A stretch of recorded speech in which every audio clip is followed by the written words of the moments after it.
will ask our beloved student, Bhavita Roy, to welcome our guest speaker, Dr. Rajashri Dashgupta, with flower and story.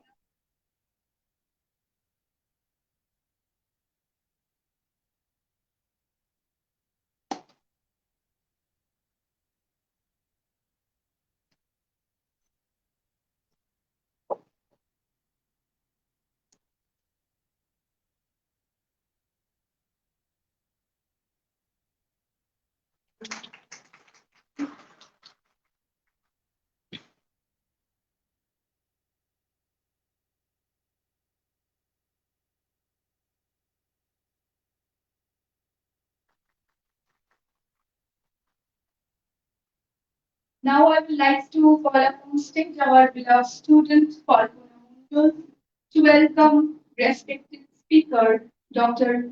Himadri Chatterjee, with bouquet and story.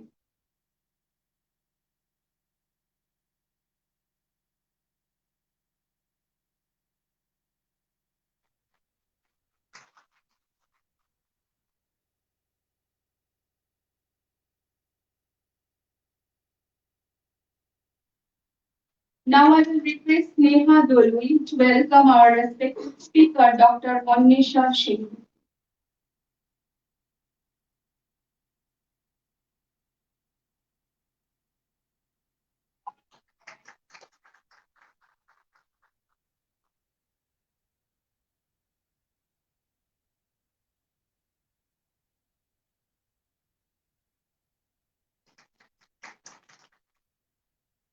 Now I request Srimoya Oza to welcome Secretary of Rastrabiggan Charchakendra, Shomiran Das.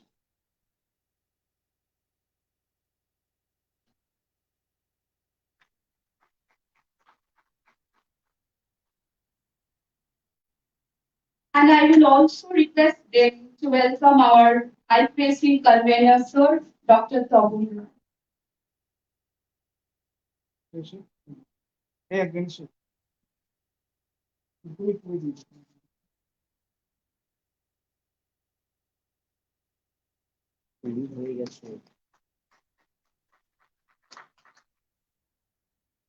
Auditorium. Auditorium. Thank you, my beloved students. Before descending towards the main episode of today's acknowledgeable event, I would like to call upon stage our student Hetu Bormon and Devolina, who will intone the inaugurational song of today together. Hetu Bormon and Devolina.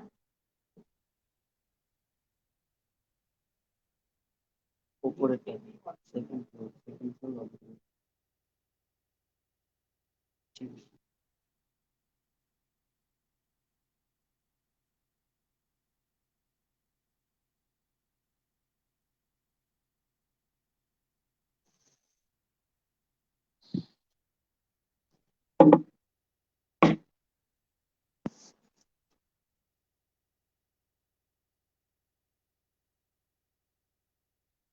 নমস্কার, আজকের এই অনুষ্ঠান আমাদের একটি ছোট গানের মাধ্যমে শুরু হচ্ছে। কতবার ভেবেছি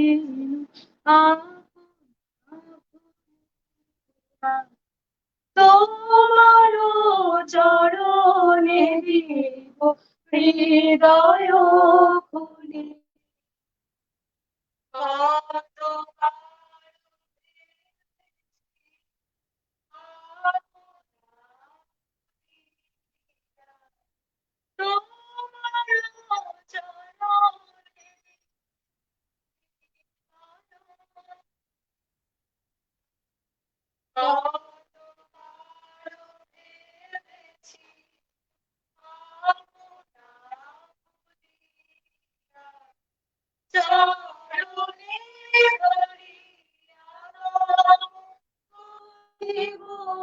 প্রকাশে গোপনে তোমার সখা কত ভালোবাসি, চরণে ধরিয়া গাব করিব প্রকাশে গোপনে তোমার সখা কত ভালোবাসি ভেবেছিল কোথা তুমি স্বর্গের দেবতা কেমনে তোমারে কব প্রণয়ের কথা ভেবেছিল মনে মনে দূরে দূরে থাকি চির জন্ম সঙ্গ পরে বুঝিব একাকী ভেবেছিল মনে মনে দূরে দূরে থাকি চির জন্ম সঙ্গ পরে বুঝিব একাকী কেহ জানিবে না মোর গভীর প্রণয় কেহ দেখিবে না অশ্রু বারিচ আপনি আজিকে যাবে শুধাইছ আসি আপনি আজিকে যাবে শুধাইছ আসি কেমনে প্রকাশি কত ভালোবাসি কতবার ভেবেছিল ভাবনা ভুলিয়া তোমার চরণে দিব হৃদয় খুলিয়া কতবার ভেবেছিল আপনা ভুলিয়া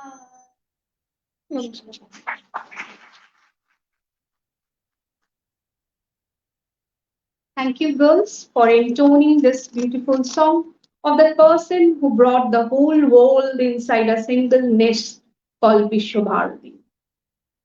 Thus, before entering the main episode of today's seminar, I would like to introduce the term refugee in few words. What do we mean by refugee? According to UNHCR report, refugee is someone who has forced to leave his or her own birthplace because of war, violence, and persecutions. Though its genesis can be found from the civilizations of Egypt and Greek, but its prominence was very much found from Second World War in Europe, in India from the partition of 1947, and from Bangladesh War of 1972. The people who got asylum to save themselves from the vicious effect of civil war never got the acceptance from the residential inhabitants of that country. It creates a social, political, economic, and even environmental crisis from them, which we have witnessed recently in the case of Rohingya crisis, which occurred in Myanmar and Bangladesh. Today's seminar is all about this problem. What is refugee crisis, and other things. Now I will request our HOD madam to utter few lines on this particular issue and topic. So I would like to call upon stage Dr. Chaitali Basu, our head of the department, to utter some words on this particular issue. Thank you.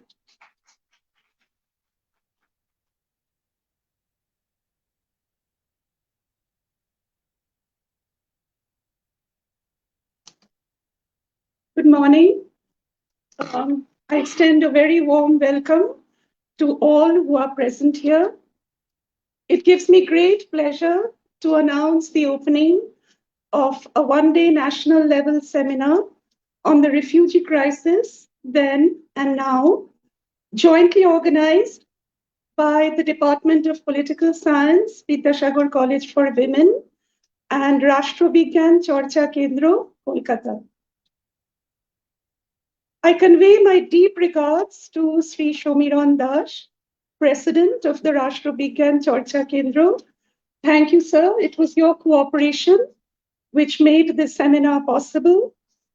Our distinguished speakers on this occasion are Dr. Himatri Chatterjee from the Department of Political Science, Calcutta University, Dr. Rajoshi Dashgupta, Center for Political Studies, School of Social Sciences, JNU, Dr. Annisha Sengupta from the Department of History, Institute of Development Studies.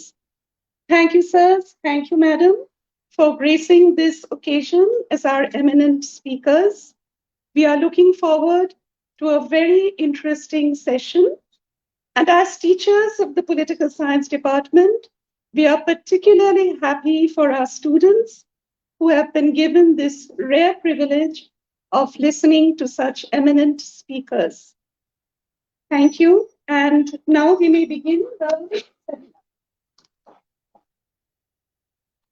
Before beginning the seminar, I would like to call upon stage our very beloved IQAC convener, Sir Dr. Tapan Rai, to voice out few words on this event. We are really thankful to him for his continuous help and assistance. Without IQAC's assistance and help, today's seminar was never been possible. So I would like to call upon stage Dr. Tapan Rai, our IQAC convener, sir, to speak some words on this event. Thank you.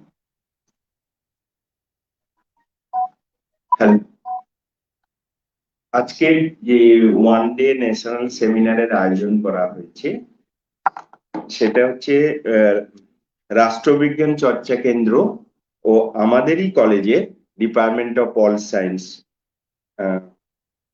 একসাথে এটা organise করছে এবং তাতে দেখতে পাচ্ছি আমরা যে এখানে স্টুডেন্টরা প্রচুর পার্টিসিপেন্ট আছে, এখানে স্টুডেন্টরা অনেক উপস্থিত আছে। তো আমার খুবই ভালো লাগছে। স্টুডেন্টরা থাকলেই আমি মনে করি এই সেমিনারটা আরো সাকসেসফুল হবে। তো এখানে যে টপিকটা আছে খুব সুন্দর, উদ্বাস্তু সমস্যা সেকাল একাল। তো আমি চাই আইকিউএসসি কোঅর্ডিনেটর হিসাবে তোমরা এই উদ্বাস্তু সমস্যাগুলো মেয়েরা বোঝো কি ব্যাপারটা আছে। উদ্বাস্তু সমস্যা কোথায় আমাদের দেশেও আছে, আমাদের রাজ্যেও আছে, আমাদের প্রতিটা পাড়াতে আছে। তো তোমরা সেটা আগে দেখবে যে উদ্বাস্তু সমস্যা কেমন এবং সেটা বড় হয়ে সেই সমস্যাটা যাতে সমাধান করতে পারো। আমি আশা করি এই সেমিনার থেকে সেটা যেন উঠে আসে। আমাদের তিনজন স্পিকারকে তাদের অনেক টাইম নিয়ে আমাদের কলেজে আসার জন্য আমি ধন্যবাদ জানাই আইকিউএসির পক্ষ থেকে এবং কলেজের পক্ষ। ঠিক আছে, okay, thank you. Thank you, sir. Thank you for investing your very precious time with us. And before we request our three distinguished guest speakers to start their lecture session, I would like to request Suchetona Pal of Rastrabiggan Charchakendra to come upon stage to introduce our three distinguished guest speakers and to preside this particular seminar further. Thank you. Thank you to everyone to be a part of our seminar.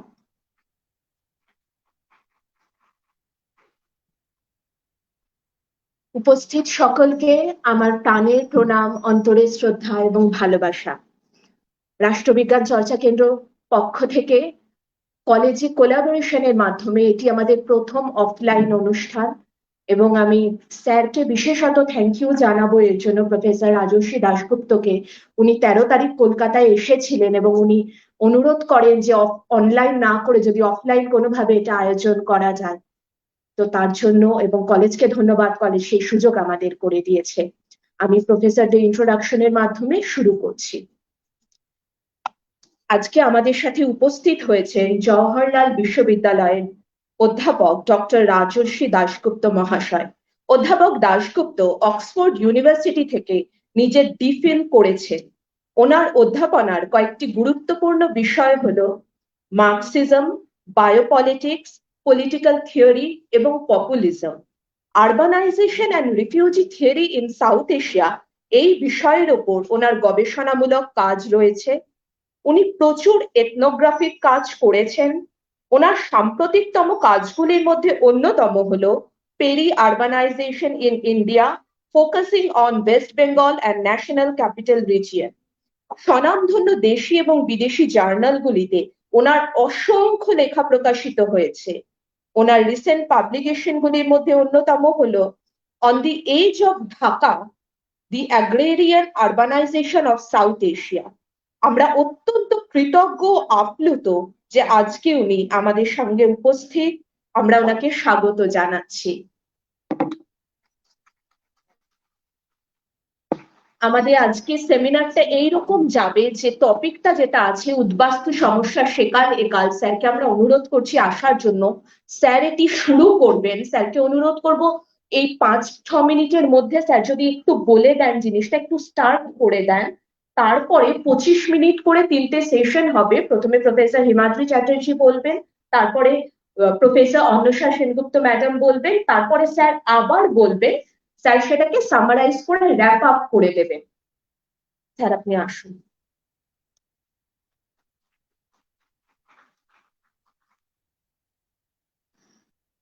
সকলকে ধন্যবাদ এবং কৃতজ্ঞতা জ্ঞাপন করি রাষ্ট্রবিজ্ঞান চর্চা কেন্দ্র এবং বিদ্যাসাগর কলেজের রাষ্ট্রবিজ্ঞান বিভাগকে, যে আমাদের ভাবনা চিন্তা আপনাদের সঙ্গে শেয়ার করে নেবার এই সুযোগটা পাওয়া গেছে। আজকের বিষয়টা হচ্ছে উদ্বাস্তু সমস্যা।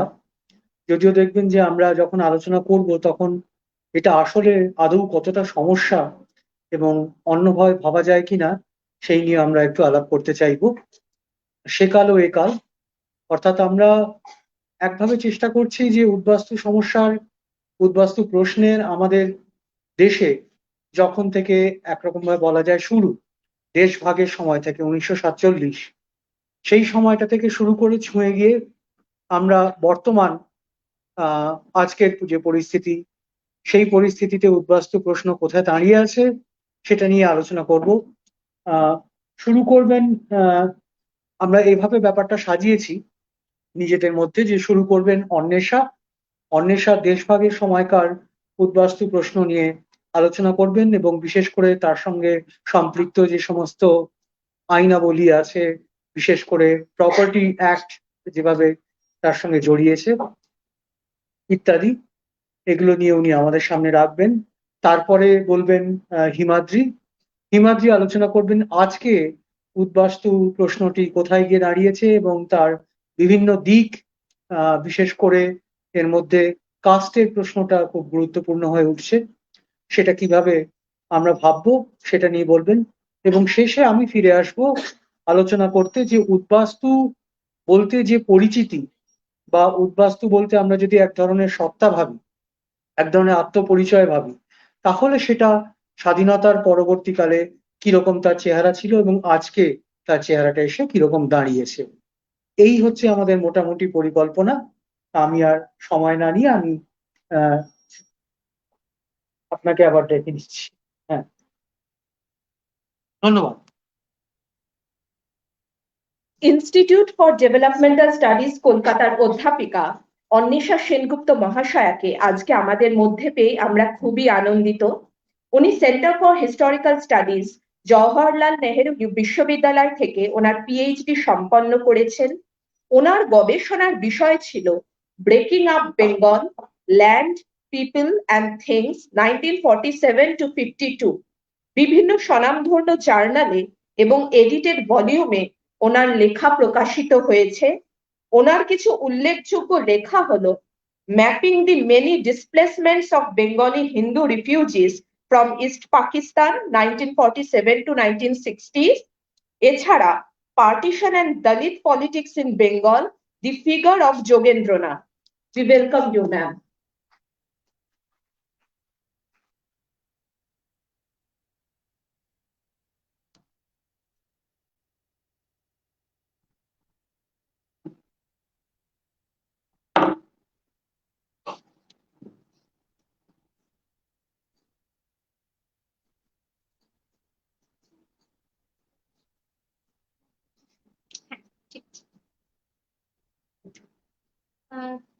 সবাইকে নমস্কার আর থ্যাংক ইউ আমাকে ডাকার জন্য।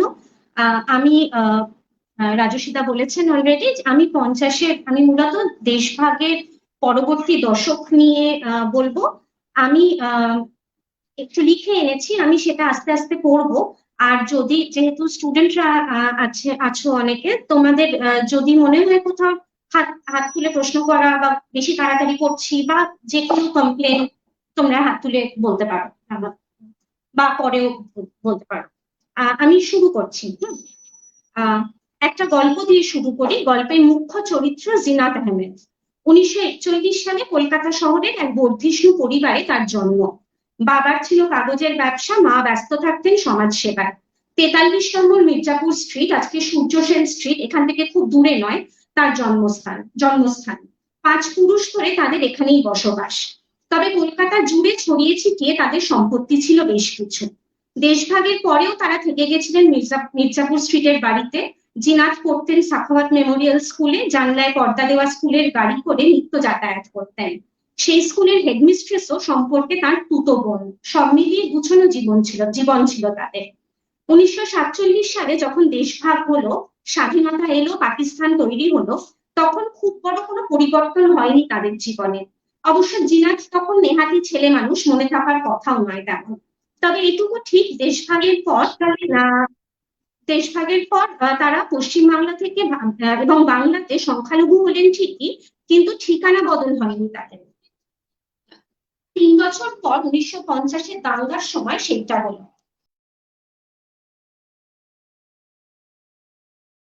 নিয়েও কথা বলার সময় পাবো না, হয়তো পরে যদি সময় হয় বলা যেতে পারে, দাঙ্গার কারণেও আলোচনা করা যেতে পারে প্রশ্ন উত্তরে। শুধু এইটুকুনি বলি যে দুই বাংলায় এই দাঙ্গা ছড়িয়ে পড়েছিল 1950 সালের প্রথম 2-3 মাসে। দুই বাংলার মধ্যে অভিবাসনের শুরু অবশ্য 1946 সাল থেকে, কলকাতার দাঙ্গা, নোয়াখালীর দাঙ্গা বা বিহারের দাঙ্গার ফলে। দেশভাগের পরেও এই অভিবাসন চালু ছিল, কিন্তু 1950-এর দাঙ্গার সময় তা ব্যাপক আকার ধারণ করে। ওই বছর প্রায় 12 লাখ বাঙালি হিন্দু উদ্বাস্তু পূর্ব বাংলা থেকে পশ্চিম বাংলায় আসেন। 1951 সালের পাকিস্তান সেন্সাস অনুসারে পূর্ব পাকিস্তানে তখন প্রায় 5 লাখ মুসলিম উদ্বাস্তু ছিলেন, যারা পশ্চিমবঙ্গ থেকে গিয়েছিলেন। বিভিন্ন উৎস থেকে একথা মোটের উপর জোর দিয়ে বলা যায় যে তাদের সিংহভাগই ছিল 1950-এর দাঙ্গার শিকার। এই দাঙ্গায় জিনাতরাও অভিবাসী হলেন। প্রথমে তাড়াহুড়ো করে তার বাবা একটা ফ্ল্যাট ভাড়া করলেন পার্ক সার্কাস অঞ্চলে। মির্জাপুর থেকে তারা গিয়ে উঠলেন সেখানে। পার্ক সার্কাস বহুকালের মুসলিম পাড়া, সংখ্যায় বেশি, তাই তাদের সেখানে হিন্দু আক্রমণ প্রতিরোধ করার ক্ষমতা বেশি, তাই এই পদক্ষেপ। কিন্তু মির্জাপুরের বাড়ির কি হবে? ফাঁকা রাখলেই দখল হয়ে যাওয়ার ভয়। শহর জুড়ে পূর্ব বাংলা থেকে আসা উদ্বাস্তুরা তখন হন্যে হয়ে বাড়ি জমি খুঁজছে, ফাঁকা পেলেই দখল করে নিচ্ছেন, তাদের ঠাঁই দরকার।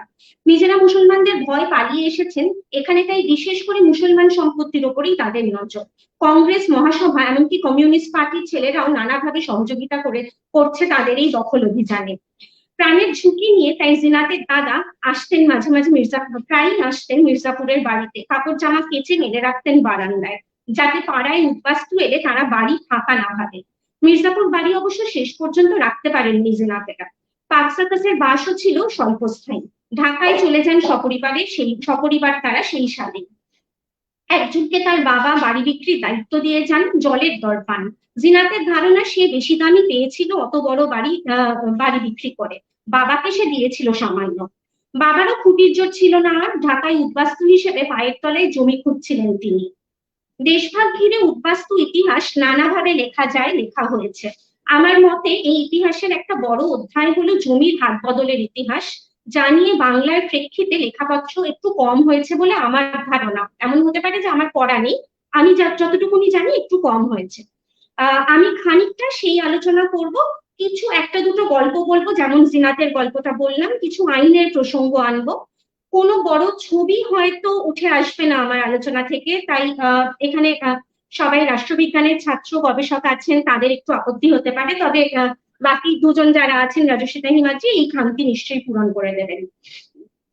দেশভাগ, অভিবাসন ও জমি হাত বদলের ইতিহাস দুই পাঞ্জাবের সিন্ধ বা উত্তর ভারতের প্রেক্ষিতে লেখা হচ্ছে। বাংলায় কম লেখা হয়েছে, তার কারণ বাংলায় দেশভাগের প্রক্রিয়া ছিল ভীষণ অন্যরকম, আর তাই জমি হাত বদলের ধরনটাও ছিল আলাদা। দুই পাঞ্জাবের মধ্যে সম্পূর্ণ সংখ্যালঘু মানুষের বিনিময় হয়েছিল সরকারি তত্ত্বাবধানে, যা 1948-এর মধ্যেই সম্পন্ন হয়েছিল। মানুষ বিনিময়ের সঙ্গে সঙ্গে জমির প্রসঙ্গ উঠেছিল এবং একদলের ফেলে যাওয়া জমি সহ অন্যান্য স্থাবর সম্পত্তি অন্য দলের পুনর্বাসনের জন্য ব্যবহৃত হয়েছিল। পশ্চিম পাকিস্তান ও পশ্চিমবঙ্গ, আসাম ও ত্রিপুরা বাদে গোটা পশ্চিম পাকিস্তান ও পশ্চিমবঙ্গ, আসাম ও ত্রিপুরা বাদে গোটা ভারতবর্ষে দেশভাগের 1 মাসের মধ্যেই বাস্তুত্যাগী সম্পত্তির উপর রাষ্ট্র তার অধিকার কায়েম করে।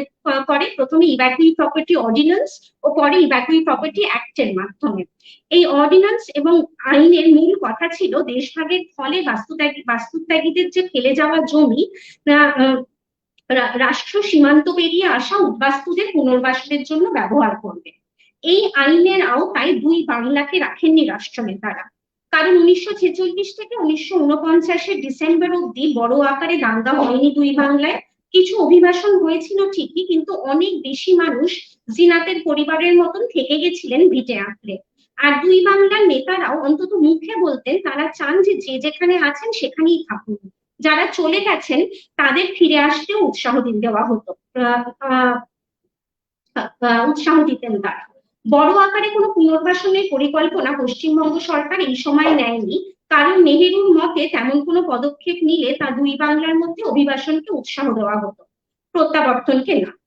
এমন প্রেক্ষাপটে ইভ্যাকুই প্রপার্টি অ্যাক্টের মতন কোনো আইনের জায়গা ছিল না, বরং দুই বাংলার আমলা ও নেতারা মাঝে মধ্যেই দ্বিপাক্ষিক বৈঠক করে সাম্প্রদায়িক শান্তি কিভাবে রক্ষা করা যায়, সংখ্যালঘু অভিবাসন কিভাবে বন্ধ করা যায়, উদ্বাস্তুদের কিভাবে ফিরে যেতে উৎসাহ দেওয়া যায়, এই নিয়ে আলোচনা করতেন। কিন্তু তার মানে এই নয় যে দেশভাগের পর জমি নিয়ে কোনো রকম আইনই আনা হয়নি পশ্চিমবঙ্গ বা পূর্ব বাংলায়। পূর্ব বাংলায় 1947 সালের জুলাই মাসে, অর্থাৎ দেশভাগের 1 মাস আগে, আপৎকালীন সম্পত্তি অধিগ্রহণ অর্ডিন্যান্স আনা হয়।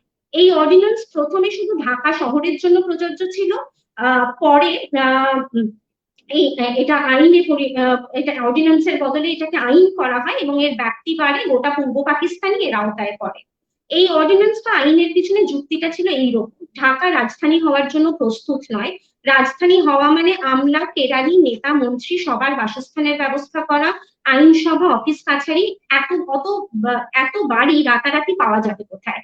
তাই এই অর্ডিন্যান্সের বলে যে কোনো ব্যক্তির গোটা বাড়ি বা বাড়ির অংশ সরকার তার প্রয়োজনে সাময়িকভাবে বা পাকাপাকি ভাবে অধিগ্রহণ করতে পারতেন, নির্ধারিত ক্ষতিপূরণ ও আগাম বিজ্ঞপ্তি দিয়ে। যদিও এই আইনের আপাতভাবে কোনো ধর্মীয় দিক ছিল না, কিন্তু 6 মাসের মধ্যেই স্পষ্ট হয় যে হিন্দু সম্পত্তি অধিগ্রহণের হার মুসলিম সম্পত্তি অধিগ্রহণের হারের থেকে অনেক বেশি। সরকার এই অভিযোগ মেনেও নিয়েছিলেন, তবে বলেছিলেন যে হিন্দুদের অধীনে সম্পত্তির পরিমাণ বেশি, তাই অধিগ্রহণের হার বেশি। পাকিস্তান আমলে কখনোই এই আইন বাতিল করা হয়নি। এই আইনের সঙ্গে উদ্বাস্তু প্রসঙ্গের যোগ কোথায়? এখানেও আরেকটা গল্প বললে যোগটা হয়তো স্পষ্ট হবে। ঢাকার এক জমিদার রামনাথ দাস বুড়িগঙ্গার পাশে প্রাসাদকম বাড়ি অধিগ্রহণ করেন পূর্ব পাকিস্তান। রামনাথ দাসের বুড়িগঙ্গার পাশে একটা বিরাট বাড়ি ছিল, যেই বাড়িটা পূর্ব পাকিস্তান সরকার দেশভাগের ঠিক পরপরই অধিগ্রহণ করেন। রামনাথ দাস মামলা করেন। তিনি প্রভাবশালী লোক ছিলেন, বড় নেতাদের সঙ্গে তার চেনা পরিচয় ছিল, তাই নেতাদেরও ধরেন এবং অনেক ছুটোছুটি করার পর বাড়ির এক অংশ সরকার খালি করে দেয়। কিন্তু মুসলিম পরিবারের সঙ্গে এক বাড়ি ভাগাভাগি করে থাকা হিন্দু জমিদারের কাছে এক অভাবনীয় ব্যাপার ছিল, তাই বাক্স ব্যবসা নিয়ে দেশ ত্যাগ করেন রামনাথ, কলকাতায় স্থিত হন। সব হিন্দু যাদের বাড়ি সরকার অধিগ্রহণ করতেন তারা যে জমিদার ছিলেন তা নয়, অনেক মধ্যবিত্ত নিম্ন মধ্যবিত্ত মানুষ ছিলেন, অনেক ভাড়াটেও ছিলেন, যারা এই আইনের ফাঁদে পড়ে দেশ ত্যাগ করেন। 50-এর দশকের প্রথম ভাগে পূর্ব পাকিস্তানের হিন্দু এমএলএরা বারবার এই আইনকে হিন্দু অভিবাসনের কারণ হিসেবে চিহ্নিত করেন এবং বাতিলের দাবি জানান। বাতিল হয়নি, যেটা আগেই বললাম। আমাদের এখানে মনে রাখার বিষয় দুটি। 1 নম্বর, দেশভাগের সময় সাম্প্রদায়িক দাঙ্গা উদ্বাস্তু স্রোতের কারণ হিসেবে আমরা মূলত দেখে থাকি, কিন্তু সরকারি আইন ও তার প্রয়োগের সঙ্গেও বাস্তুচ্যুত হওয়ার যোগ ছিল অনেক ক্ষেত্রে। ইতিহাসবিদ ওয়াজিরা জমিনদার একে দেশভাগ সংক্রান্ত আমলাতান্ত্রিক হিংসা বলবেন। রাষ্ট্র নির্মাণের অজুহাতে এক্ষেত্রে সংখ্যালঘুদের জমি নিয়ে নেওয়া হচ্ছিল। দেশভাগ একটি জরুরি অবস্থা এইটা মনে করিয়ে দিয়ে সরকার একরকম ভাবে জমি জড়ো করছিল। বাস্তুত্যাগী সম্পত্তি অধিগ্রহণের কোনো সরকার একরকম ভাবে জমি জড়ো করছিল এবং তারপর যেটা নিজেদের প্রায়োরিটি মনে হচ্ছিল সেইভাবে সেই জমির ব্যবহার করছিল। বাস্তুত্যাগী সম্পত্তি অধিগ্রহণের কোনো আইন পূর্ববঙ্গে ছিল না ঠিকই 1951 অবধি, কিন্তু জমি অধিগ্রহণের উপায় ছিল এবং সেই আইনের প্রয়োগের ক্ষেত্রে সাম্প্রদায়িক মনোভাব স্পষ্ট ছিল, একথা বলা চলে। পশ্চিমবঙ্গে এই ধরনের কোনো আইন এই সময় ছিল না। কলকাতা বহুদিনের বাংলার রাজধানী, ব্রিটিশ ভারতের অন্যতম প্রধান শহর, শিক্ষা, ব্যবসা, রাজনীতি সকলের পীঠস্থান। পশ্চিমবঙ্গের রাজধানী হওয়ার ফলে আলাদা করে তখনই কোনো পরিকাঠামোগত সমস্যার সম্মুখীন কলকাতাকে হতে হয়নি। রাজ্যে বিধান রায়ের সরকার জানতেন যে বিপুল সংখ্যায় উদ্বাস্তু না এলে পরিকাঠামোগত সমস্যা হওয়ার কথা নয়। 1949 সাল অব্দি পশ্চিমবাংলায় 13 লাখের আশেপাশে উদ্বাস্তু এসেছিল। সংখ্যা হিসেবে তা নগণ্য নয়, তবে 4 বছর ধরে এসেছিলেন তারা, এবং এদের বড় অংশই ছিলেন মধ্যবিত্ত, উচ্চবিত্ত, শিক্ষিত। অনেকেরই পশ্চিমবাংলায় বাড়ি ছিল এবং আত্মীয় বন্ধু ছিল। সরকারকে ঝক্কি পোহাতে হয়নি। সামান্য ত্রাণ এবং নগণ্য পুনর্বাসনের ব্যবস্থা করে কাজ সেরেছিল সরকার। তাও মাঝে মাঝেই এমন দাবি উঠেছে যে এই সময় পশ্চিমবঙ্গতে এমন দাবি উঠেছে যে শুধু হিন্দুরা আসছেন, মুসলিমরা যাচ্ছেন না, তার চাপ রাজ্য নিতে পারবে না, তাই পাঞ্জাবের মতোই জনবিনিময় হোক বা পূর্ব বাংলা থেকে আরো জমি পশ্চিমবঙ্গকে দেওয়া হোক। 1950-এ এই হিসেবটা একদম এলোমেলো হলো।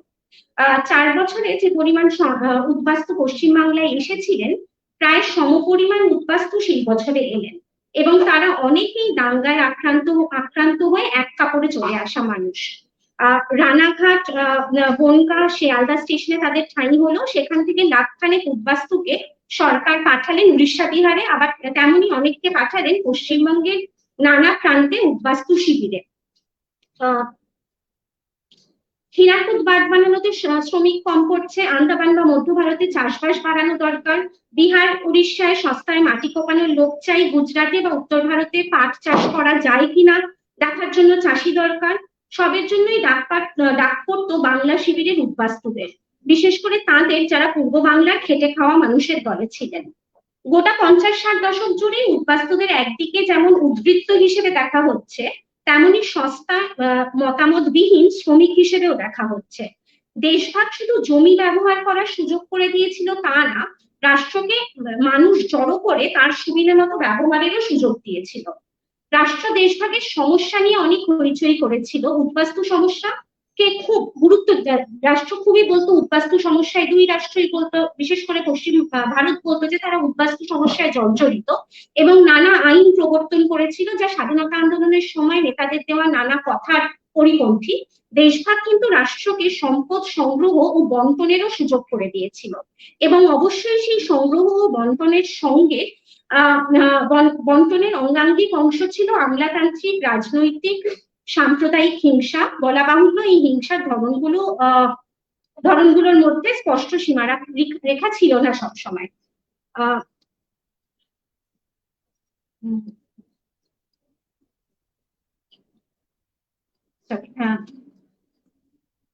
তো এখন আমরা যা পড়লাম, আমি যেটা পড়লাম এতক্ষণ, সেইটাতে মূলত আমি 47-এর পর ঢাকাতে একটি আইনের কথা বললাম, যেটা রিকুইজিশন অ্যাক্ট বলি আমরা ইংরেজিতে, এবং বাংলায় জমি অধিগ্রহণ আইন। এবং তারপরে আমরা তার ফলে আমরা যেটা দেখার চেষ্টা দেখছি যে কিভাবে এক বিশেষ সম্প্রদায়ের জমি রাষ্ট্র নিয়ে নিচ্ছে। আর তারপরে আমরা এখন পশ্চিমবঙ্গের দিকে আলোচনাটা ঘুরিয়েছি। ও আচ্ছা, আচ্ছা আমি তাহলে লাস্ট থেকে ইংলিশে সামারি করে দেবো বা আচ্ছা আমি তাহলে এখন খানিকটা ইংলিশে সামারি করে দেবো। Right. So what I have been discussing is that how after partition, what happened is that as all of us know that that what we call as refugee crisis is within quote, that kind of started with partition. And what I'm trying to say here is that in Bengal, refugees, historians have seen refugees from various perspectives, but my point is that how after partition the land was transferred because of this coming and going of people, how the ownership of land transferred both in East Pakistan and West Bengal. That is what I have been discussing so far. I started with a story that with a story that I found in the Partition Archives, which is a large collective of oral interviews, where this is a story about a particular woman who migrated from Mirzapur Street to East Pakistan in 1950 because of the riot, and after that I have been trying to discuss. But I have discussed one particular act that was implemented in East Pakistan, which arguably was reason for Hindu migration from there. This act was known as Requisition Act. I'm forgetting the exact name of the act. East Bengal Requisition Ordinance, which was later turned into Act. By this act, the government had the power to requisition any property partially or entirely for the also permanently or for a temporary period, and it can use it for nation building purposes. What is nation building? Nation building is that can be anything, like providing accommodation to government officers, to accommodate government officers, etc. And the statistics show, and this is something the East Pakistan government also accepted, that more Hindu properties were requisitioned than Muslim properties. And as a consequence of this Requisition Act, many Hindus left East Pakistan. So what I'm trying to say is that often we associate the refugee movement with communal violence, but we need to keep in mind that what Zamindar has said suggested bureaucratic violence while understanding refugee migration from one part to the other. And I'm also trying to push towards thinking about the word crisis here. Crisis, definitely it was a crisis for people, but whether we should see this as a crisis for the state was also saying that it's an emergency situation, it's a crisis situation, so we are doing this and that. But whether this is a crisis, but I'm trying to say that by invoking crisis, the state was also accumulating immense resources, be it property, be it people. I also talked about how the refugees were sent by the West Bengal government to various parts of the country as cheap labor without taking their opinion. So this is how West Bengal and East Pakistan government both were accumulating enormous amount of property and people by invoking the partition crisis. This is basically what I have discussed so far. So I'll read the next section in Bangla, and then I'll just provide a summary in English. সব মানুষ শিবিরে স্থান পাননি বা আশ্রয় নেননি নানা কারণে। অনেকেই মুসলিম মানুষদের সঙ্গে সম্পত্তি বদলের বন্দোবস্ত করেছিলেন। হিরণময় বন্দ্যোপাধ্যায়ের স্মৃতিকথা উদ্বাস্তু থেকে আমরা যেমন নদিয়া ও 24 পরগনার সীমান্ত অঞ্চলের গোটা হিন্দু গ্রাম বিনিময়ের কথা শুনতে পাই। ফোন আসছে। তো হিন্দু গ্রাম সীমান্তে হিন্দু গ্রামের সঙ্গে সীমান্তের ওপারে মুসলিম গ্রামের বিনিময় হয়েছিল, এই ধরনের নানা ঘটনা পড়তে পাই। তেমনি মহিমাবুর রহমান আর উইলিয়াম ভ্যানসেন্ডারের লেখা থেকে আমরা রাজশাহী জেলার বিনিময়ের কথা পড়তে পাই, যেটা 1956 সালের কথা মূলত বলেছেন। সম্প্রতি গাংচিল থেকেও বিনিময় বিষয়ে একটি বই বেরিয়েছে। মোট কথা সংখ্যা দিয়ে বলা একরকম ভাবে অসম্ভব হলেও ব্যক্তিগত স্তরে দুই বাংলায় ব্যাপকভাবে জমির অদল বদল হয়েছিল দুই সম্প্রদায়ের মধ্যে, এ কথা নির্দ্বিধায় বলা যায়। শুধু দুই বাংলায় নয়, পশ্চিমবাংলার ভেতরেও হয়েছিল। এরকম বহু ঘটনা আছে যেখানে মধ্য ও দক্ষিণ কলকাতার মুসলিম পরিবার কোনো হিন্দু পরিবারের সঙ্গে তিলজলা পাক সার্কাস অঞ্চলে সম্পত্তি বিনিময় করেছিল। দেশভাগের আগেও কিছু অঞ্চল ছিল হিন্দু প্রধান, দেশভাগের আগেও কিছু অঞ্চল ছিল হিন্দু প্রধান অঞ্চল আর মুসলমান প্রধান অঞ্চল ছিল, কিন্তু দেশভাগ ও বিশেষ করে কলকাতা দাঙ্গা, 50-এর দাঙ্গা এবং সবশেষে 64-র দাঙ্গা কলকাতাকে স্পষ্টভাবে ধর্মের ভিত্তিতে ভাগ করে দেয়। অল্প কিছু মুসলিম মহল্লা রয়ে যায় যেখানে গান ঘেঁষাঘেঁষি করে থাকেন সরকারের শহরের সংখ্যালঘুরা, আর বাকিটা প্রায় সম্পূর্ণরূপে হিন্দু পাড়ার সমষ্টিতে পরিণত হয়। বিনিময়ের মাধ্যমে শুধু কলকাতার চারিত্রিক পরিবর্তন হয়েছিল তা না, এবং এখন এই প্রসঙ্গে আমি দুটো আইনের কথা বলবো। আচ্ছা, আমার আর 5 মিনিট বাকি আছে, আমি কি খালি ইংরেজিতে বলতে পারি? দুটো ভাষায় বলতে গেলে আমাকে 7 মিনিট দিতে হবে। আচ্ছা, তাহলে কি শুধু ইংরেজিতে বলছি? তো basically at this point two particular acts were brought in by the government of West Bengal. Actually, one act was specific to government of West Bengal. The other act was brought in by both East Pakistan government and West Bengal government. So I was talking about the riot of 1950 from the at the very beginning of the paper.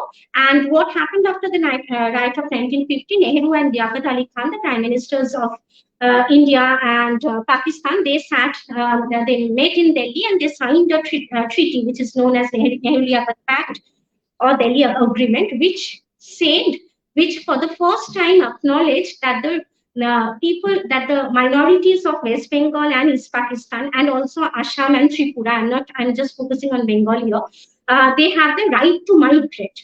However, this pact, unlike Punjab and North India, also acknowledged that they also have the right to return. So they said that while the government will not disrupt or not harass people on the move, but they will also facilitate return. If the refugees who are leaving because of riot or fear of it, if they come back by 31st March 1951, they will be given back, their original properties would be restored.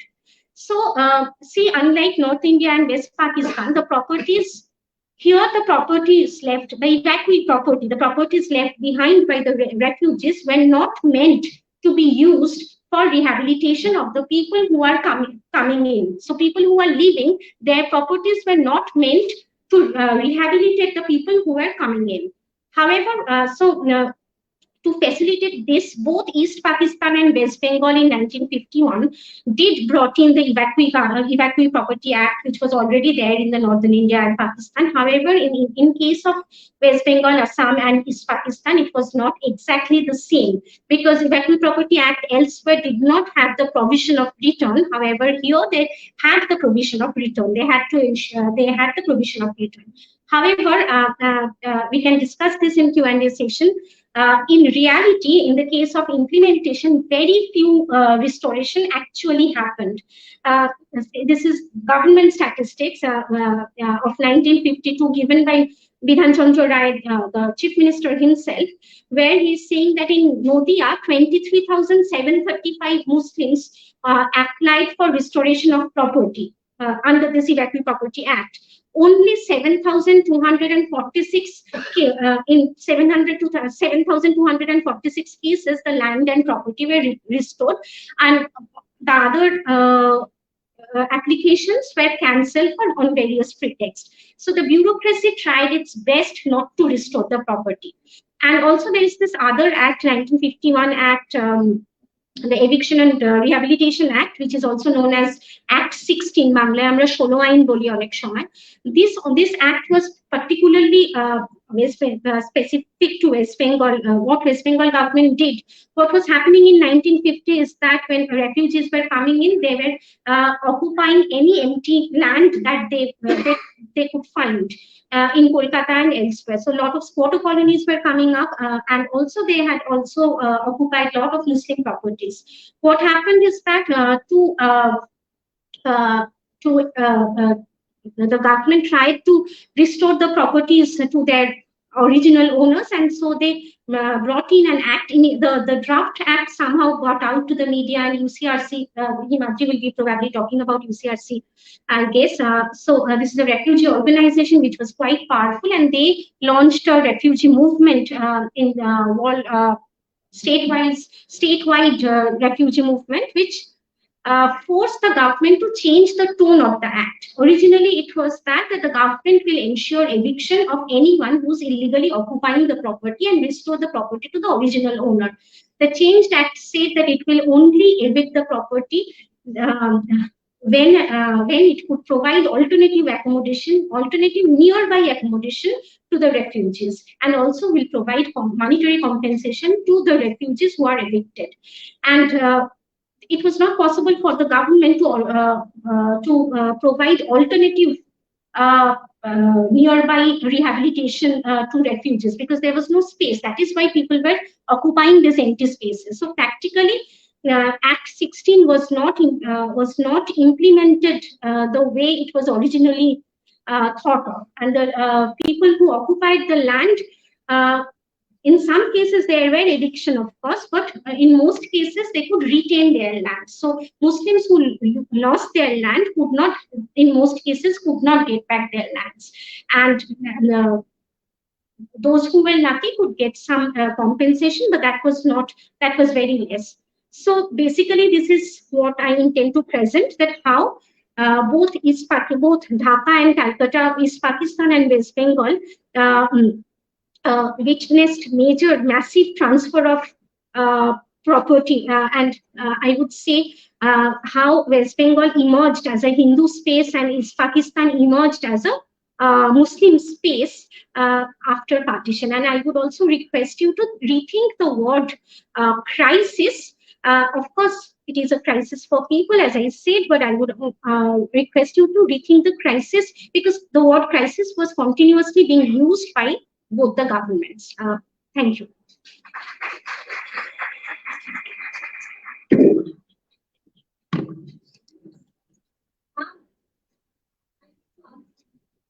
হ্যাঁ, ম্যামকে ধন্যবাদ জানাই। Ma'am ভাবনার অনেক রসদ আমাদের জুগিয়েছেন। Ma'am, আমরা কি প্রশ্নটা এখন নিয়ে নিই?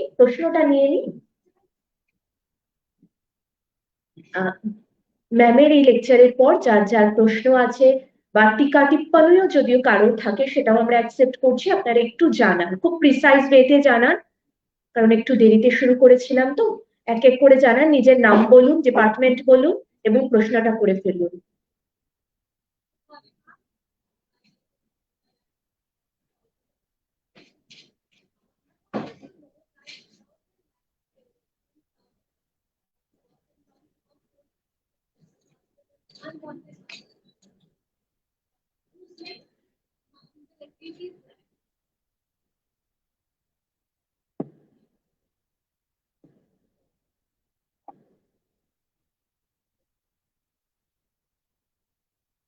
আর কারোর কিছু প্রশ্ন আছে?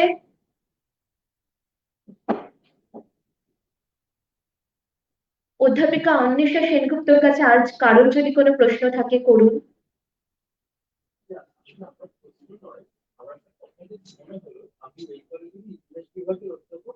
আমার নাম সোমশঙ্কর রায়।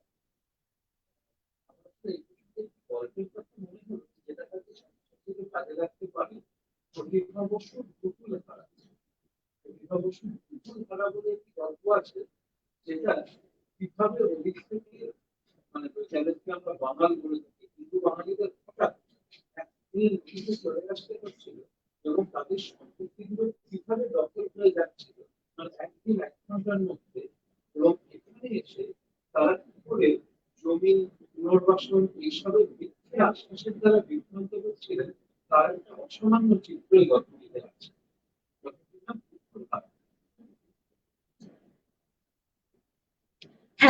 তুমি।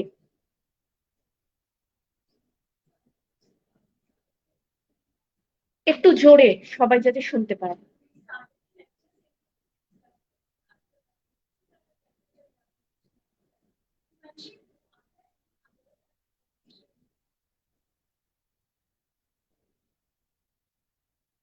আর কারোর কিছু বক্তব্য? হ্যাঁ,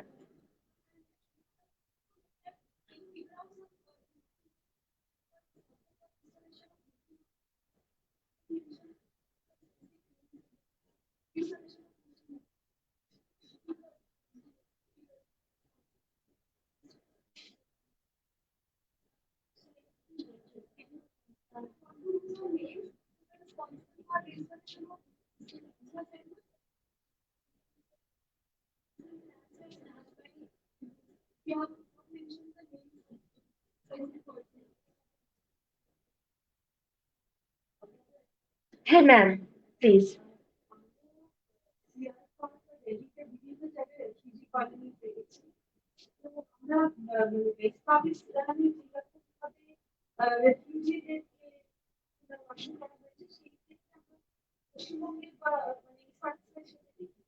সেই প্রভাবটা এটা দিল্লিতে একটা আমরা চিন্তা বা সমস্যা ছিল। হ্যাঁ,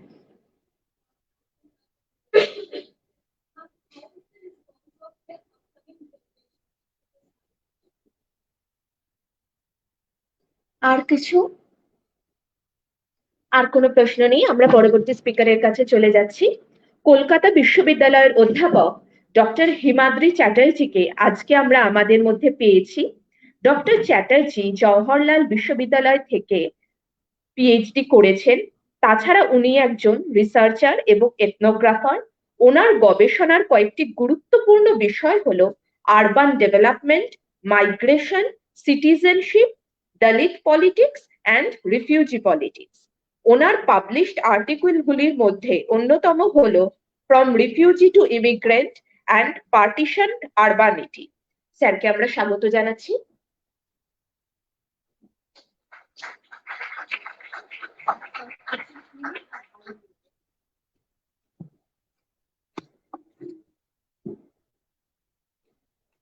So, let me begin briefly by laying out one of the problems that Onesha picked up through some of the stories that she tried to share with us, which is part of the larger analytic that all three of us are probably going to follow. And it is a response to the way that the title for this particular panel discussion has been formulated, which is Udbastu Shomosha, the refugee problem or the refugee question. There is another, of course, famous question which sort of lays the ground for the way that we ask the refugee question, which is the discussion on the Jewish question in Europe. Now, when we think of these large-scale questions that are often posed as either demographic questions or infrastructural questions, one of the ways in which agency is distributed by these kind of questions is to say that the question or the problem is arriving out of a particular social dynamic, and that the state is somehow the agent of the solution. So the problem is extrastatal or exogenous, while the solution is endogenous or the agency of the state.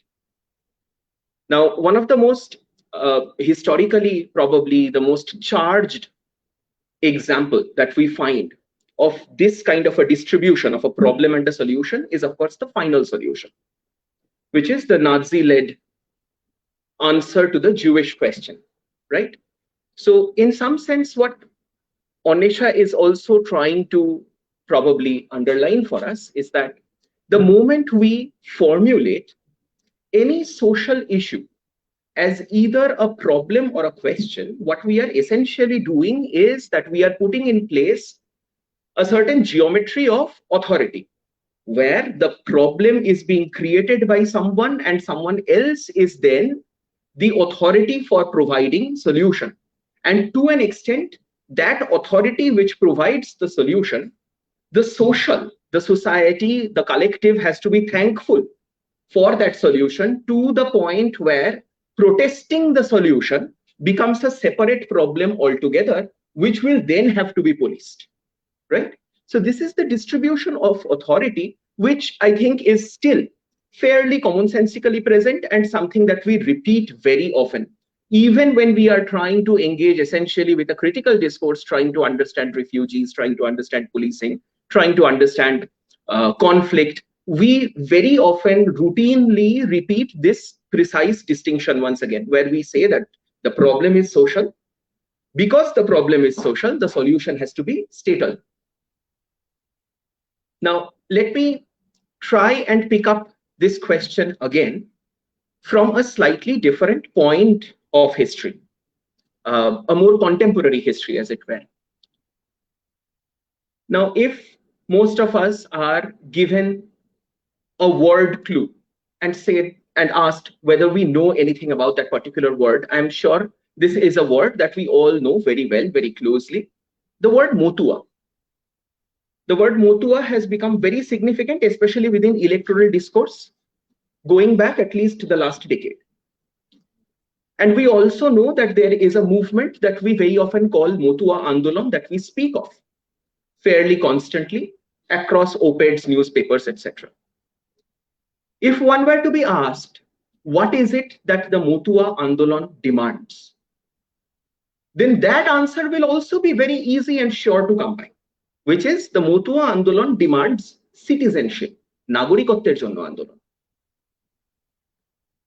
But the next question is going to be slightly more difficult, not only for external observers, but also for, at times, Motua activists themselves. If one were to ask, how did the Motuas lose their citizenship? They are asking for citizenship, great. So that there can be a discourse on how to reach citizenship, how that citizenship will be legally mediated, what kind of acts does one need, what kind of rules does one need for naturalization? Is it naturalization or is it something else? We can ask those questions. Those are complex questions in their own right. But I think there is a more interesting question about which there is some significant degree of confusion still, is how did the Motuas originally lose their citizenship?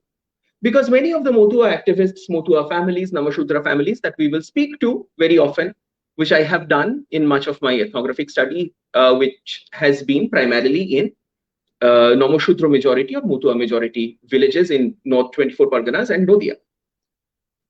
So if one were to ask, why the lack of citizenship? Why do you not have citizenship? There are 2 or 3 ways in which the answer comes. Number one, it's because of partition. That is usually the biggest frame within which the answer can be given. That because partition happened and East Pakistan was separated, and most of the caste group that we know as Motua, the Namashudra caste group, found that their territory was suddenly alien to them. And especially with the exit of Jogendranath Mondal from East Pakistan, Motuas or Namashudros in a larger context found that the land had become suddenly inhospitable.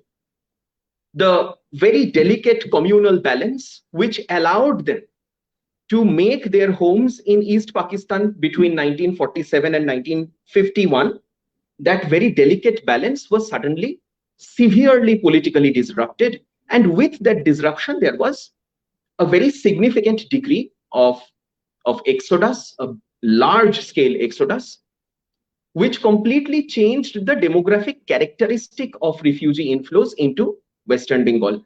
If you look at statistical abstracts from the time, if you look at the charts which are looking at, let's say, refugee inflow and caste breakup from 1947 to 49, it completely changes. By the time you come across the charts of 1950 and 1951, you will suddenly see that the Namashudra or scheduled caste population, which makes up much of the refugee population today, originally their percentage was below 10% of the total inflow before 1950. And after 1950, for the first 4 or 5 years, their population content was 50% or more.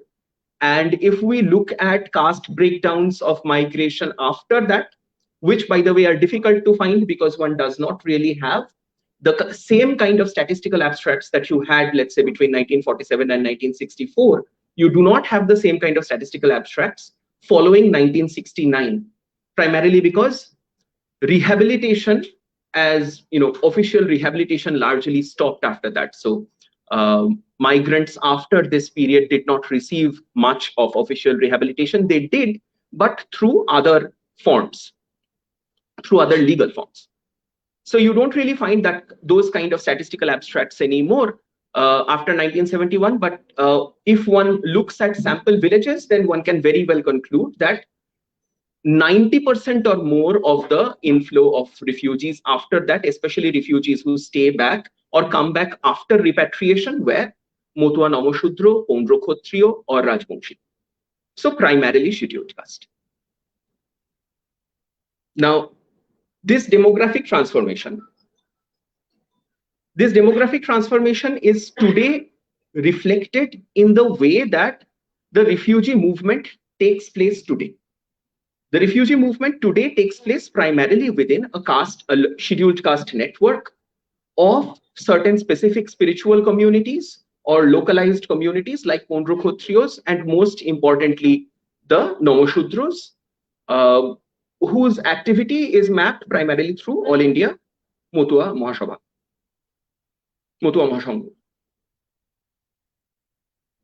Now, what is really going on with this demographic transformation? What is going on here is something that Anisha has also already mentioned, that because the earlier population flow did not necessarily need as much help from the state can do away with much of the rehabilitation work that needed to be done with very little investment, whereas the later population which was coming in was significantly more impoverished and required greater investment. However, when we think of this refugee crisis or question, what we will see is that this answer that is coming from the Motua population, when you ask them, so how did you lose your citizenship? The idea that it was partition when citizenship was lost does not actually necessarily work out for a large portion of the population, or even for families which may have layered histories or multiple entries and exits into Indian territory and Pakistan territory. So citizenship was not lost at one go. It was not that there was this big event of displacement, which was 1947 partition, and within 1 or 2 years, much of the migration was done, much of the resettlement was done, as it was, let's say, in West Pakistan or the western frontier of the Pakistan, of the partition. For Eastern Pakistan and for Bengal, this cycle of migration was significantly more broken up, more broken down, more granulated, and it happened over a longish period of time, and it keeps happening over time. We know there have been significant migrations in the 1980s, 1978-79, for instance, where there were clashes between the newly formed state of Bangladesh, especially at the borders of Tripura. There was another significant moment of migration. So there have been several cycles of migration. Unless one looks at only those epic moments of 1947 and 1970-71, one will see that there is actually a periodic inflow which goes on constantly in tandem with, in the rhythms of how internal politics changes, how electoral politics becomes more violent or less violent, what kind of confrontations are ongoing, what kind of economic situations are ongoing. So this answer does not really triangulate. This is a term that we constantly use. Any answer that one gets from the field, one triangulates to understand why that answer is coming through. Whether that answer does hold some form of the truth, how much of the truth. What one has to understand is that much of the Motua population or Namashudra population, Namashudra being the caste group and Motua being the spiritual definition of that caste group, much of this Namashudra population actually has most of the significant paper markers of citizenship. There is a very significant book called Paper Citizens, which maps this particular area of migration from Eastern India, which talks about citizenship being this thin paper citizenship. And most of the people who have this paper citizenship are not necessarily asking for anything more, because most of them from there onwards become part of a route of migration going through the global labor migration circuit generally. They do not really ask for rehabilitation or ask for any significant amount of investment from the Indian state at all. So if one were to ask the Namashudra population today, why is it or how is it that you actually ended up formally losing citizenship? Because most of them do have the papers necessary, do have all of the markers necessary. Many of these families have spent 30 or 40 years in Indian territory already, which goes well beyond any necessary time limit for naturalization. So how did they lose their citizenship? And this is where I think a large portion of what the Namashudra Motua Andolan for citizenship is, what its aims are largely lost to precisely the audience which is supposed to have received it. If they have made a massive impact, then their impact has primarily been in the state politics of West Bengal. But it is precisely within the state politics of West Bengal that the primary question of the Motua Andolan has been utterly and completely lost, which is that the Motuas and the Namashudras, they did not lose their citizenship, their Indian citizenship, anywhere before the 2003 Citizenship Act. It is in fact only with the implementation of the 2003 Citizenship Act under the stewardship of Atal Bihari Vajpayee and L.K. Advani that this population actually formally loses citizenship, because this act does something rather interesting. Number one, this act came without formally mentioning any specific cutoff date. If we look at the history of Citizenship Act in India, we will see that since partition and especially after Bhasha Andolan and also the Assam Andolan, there were many riders and years that are mentioned in the Citizenship Act as cutoff dates, as ways of formalizing the state registering that certain mass movements of population have happened. And because they have happened, they have destabilized citizenship and identity for particular populations. And because that destabilization has happened, the law is a corrective. But the 2003 Citizenship Act, in the nature of a truly sovereign act, does not mention any such riders, any such limits. 2003 Citizenship Act কি করে? The 2003 Citizenship Act দুটো বড় পার্থক্য তৈরি করে দেয়। তার আগের নাগরিকত্ব আইনের সঙ্গে 2003 এর পরের নাগরিকত্ব আইনের দুটো বড় ডিফারেন্স তৈরি হয়। প্রথম ডিফারেন্সটা এই যে 2003 এর নাগরিকত্ব আইন ইস্টার্ন ইন্ডিয়ার এই যে বিশেষ রকম মাইগ্রেশনের চরিত্র, মাইগ্রেশনের কাঠামো, অভিবাসনের কাঠামো, সেটাকে ঐতিহাসিকভাবে নজরআন্দাজ করে, সেটাকে ছেড়ে দেয়, মুছে ফেলে নাগরিকত্ব আইনের খাতা থেকে। এবং এই মুছে ফেলার ফলে কি হয়, 2003 এর নাগরিকত্ব আইন তার 2.1 ক্লজটা পার্টিকুলারলি ইম্পর্টেন্ট। 2.1 ক্লজটাতে বারবার করে বলছে যে দুটো বড় জিনিস। প্রথমটা, ইল্লিগাল ইমিগ্রেন্টকে, বেআইনি অভিবাসন কারা করেছে, এই ইল্লিগাল ইমিগ্রেন্ট শব্দটার কোনো আইনি সংজ্ঞা 2003 এর আগে আমাদের কাছে ছিল না, 2003 এর পরে তৈরি হচ্ছে। এবং বেআইনি অভিবাসী কাদেরকে বলা হচ্ছে? যারা এক নম্বর কোন রকম ডকুমেন্ট ছাড়া বর্ডার পার করেছেন, এবার অফকোর্স যারা উদ্বাস্তু হয়েছেন অথবা শরণার্থী হয়েছেন, যাদেরকে কোনো কনফ্লিক্টের কারণে নিজেদের দেশ মাটি ছাড়তে হয়েছে, তাদের পক্ষে এই কথা খুবই অস্বাভাবিক যে তারা সেই সময় নিজেদের পাসপোর্টে ভিসা স্ট্যাম্প করিয়ে ভিসার আবেদন জানিয়ে তবে তারা এপার বা ওপার হবে। তো প্রাথমিকভাবে এটা কি করলো না, ফোর্সড মাইগ্রেশনের যে ইতিহাস ইস্টার্ন ইন্ডিয়া, সেই ফোর্সড মাইগ্রেশনের ইতিহাসকে আইনের মধ্যে থেকে মুছে ফেলা হলো।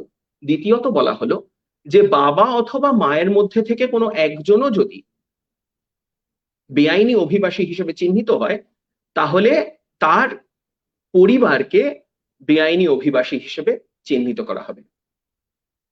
এই দুটো বড় জিনিস ঘটে গেল 2003-এর নাগরিকত্ব আইনের মাধ্যমে, এবং এর ফল আমরা হাতে নাতে দেখতে পেলাম। কিরকম ভাবে? আমি একটা কেস মেনশন করব, আসামের একতারা খাতুনের কেস। একতারা বাংলায় স্পেলিংটা দেখলে একতারা, অথবা আমরা যদি স্পেলিংটাকে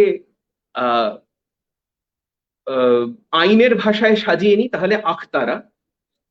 আখতারা খাতুন প্রথম ফরেনার হিসেবে মার্কড আউট হন সম্ভবত ধুবড়ির ফরেনার্স ট্রাইব্যুনাল থেকে, এবং তৎপরবর্তী আখতারা খাতুনের কেসটা আরো বেশ কয়েকটা জায়গায় রেফার্ড হয় এবং হাইকোর্টেও ওঠে, আসাম হাইকোর্টেও ওঠে। আখতারা খাতুনের কেসটাতে আসাম সরকার, এই কেসটার ফাইনাল ফয়সালা ট্রাইব্যুনালের পরে হাইকোর্টে প্রথম ফয়সালা আসে 2011-তে। 2007 থেকে ওনার ট্রাইব্যুনালের কেসটা চলছিল। একতারা খাতুনের কেসটাতে যেটা খুব সিগনিফিকেন্ট দাঁড়ায় সেটা হচ্ছে যে একতারা খাতুনকে বিদেশি হিসেবে চিহ্নিতকরণের পর সরকার তার পরিবারের ওপর একটা ইনভেস্টিগেশন করার ইচ্ছা জানায়। এটা কিন্তু এই ফরেনার্স ট্রাইব্যুনালের ইতিহাসে বেশ নতুন, এবং এই ইনভেস্টিগেশন করার যে ইচ্ছা, এটার মানেটা কি? মানে একতারা খাতুন যদি বেআইনি অভিবাসী হয়, তাহলে 2003-এর আইন অনুযায়ী এবার তার সন্তান সন্ততি নাতি নাতনি ইত্যাদি সবাইকে ফরেনার বলে মার্ক আউট করা সম্ভব। এবং মজার কথা হচ্ছে আরেকটা ডকুমেন্ট যেটা নিয়ে আমরা বিশেষ একটা কথা বলে থাকি না, খুবই বড় একখানা ডকুমেন্ট এবং তার কোনায় কোনায় নানান জিনিস লুকিয়ে আছে, সেটা হচ্ছে 2019-এর যে সিটিজেনশিপ অ্যামেন্ডমেন্ট অ্যাক্ট। সেই সিটিজেনশিপ অ্যামেন্ডমেন্ট অ্যাক্টের উপর একটা জয়েন্ট পার্লামেন্টারি কমিটি বসেছিল, এবং সেই জয়েন্ট পার্লামেন্টারি কমিটি এক জায়গায় বলছে যে সিটিজেনশিপের আবেদন করলে অথবা সিটিজেনশিপ সম্বন্ধীয় কোনো বড় প্রশ্ন যদি কোথাও ওঠে, তাহলে সেই প্রশ্ন যাদের তরফ থেকে উঠে এসেছে অথবা যাদের সম্বন্ধে উঠে এসেছে তাদের ইনভেস্টিগেশন করার একটা বড় কাঠামো এই জয়েন্ট পার্লামেন্টারি কমিটিতে ইন্টেলিজেন্সের অফিসারদের তরফ থেকে পেশ করা হয়, যে দুবার তিনবার তিন রকম এজেন্সি ব্যবহার করে দরকার পড়লে এক্সটার্নাল ইন্টেলিজেন্সের এজেন্সিদেরকে ব্যবহার করে এটা প্রমাণ করার চেষ্টা করা হবে যে যে অভিবাসী হয়ে এসেছে তার অভিবাসনের কারণ কি এবং অভিবাসনের সময় কি এবং সে কোন গ্রাম থেকে বা কোন ডিস্ট্রিক্ট থেকে এসেছে এটাকে ট্রেস আউট করা সম্ভব কিনা। এবং সেগুলি সবই করা হবে কেন্দ্রীয় বিভিন্ন গোয়েন্দা সংস্থার মাধ্যমে, কোনো রাজ্যের গোয়েন্দা সংস্থার মাধ্যমে নয়। তো আমরা এবার বুঝতে পারছি যে একতারা খাতুনের কেসটাতে যে ইনভেস্টিগেশন সম্বন্ধে কথা বলা শুরু হলো, তাতে আমরা এই দুটো, আমরা প্রথম কথা 2003-এর আইনের একখানা প্রতিচ্ছবি দেখতে পাচ্ছি, এবং দ্বিতীয়ত আমরা দেখতে পাচ্ছি যে জয়েন্ট পার্লামেন্টারি কমিটির মাধ্যমে যে কথাগুলি ইন্টেলিজেন্স অফিসারদের মাধ্যমে বলা হলো তার একটা ডিরেক্ট ইম্প্যাক্ট এসে পড়লো স্টেটের প্র্যাকটিসের ওপর, যে রাষ্ট্র কিভাবে এবার থেকে সিটিজেনশিপ নিয়ে ভাববে। সিটিজেনশিপ নিয়ে ভাবাটা এখন আর শুধু কোর্ট কাচারি অথবা কিছু অফিসার ডিস্ট্রিক্ট অফিসারদের কাজ নয়, এবার সিটিজেনশিপ নিয়ে ভাববে সরাসরি কেন্দ্রীয় গোয়েন্দা সংস্থা। এটা একভাবে রাষ্ট্র, ওই যে বললাম রাষ্ট্র যখন প্রবলেম সলভিং করতে নামে, যদি আমরা একটা প্রবলেমকে খোলা খাতায় রাষ্ট্রের হাতে তুলে দিই, রাষ্ট্র তারপর সেটা প্রবলেম সলভিং করতে নামে, এবং যখন প্রবলেম সলভিং করতে নামে তখন রাষ্ট্র নিজের কাঠামোর কলেবর নানানভাবে বৃদ্ধি করে, এবং এটা তারই মধ্যে একটা। তো রাষ্ট্র নিজের কাঠামোর কলেবরকে এভাবে বৃদ্ধি করে নিয়ে এসেছে, এবং 2003-এর নাগরিকত্ব আইনের বিরুদ্ধে আমরা এটা হয়তো যথেষ্টবার বলে উঠতে পারি না অথবা হয়তো মনে রাখতে পারি না যে আমরা আজকে যেটাকে মতুয়া উদ্বাস্তু আন্দোলন বলে চিনি সেটার শুরুয়াতি দিনগুলো হচ্ছে 2004। 2003-এ এই আইনটা পাস করার পর প্রায় সঙ্গে সঙ্গেই 2004-এ অল ইন্ডিয়া মতুয়া মহাসভার তরফ থেকে একখানা হাঙ্গার স্ট্রাইক কল করা হয়, যেটা ঠাকুরনগরে অনুষ্ঠিত হয়েছিল, এবং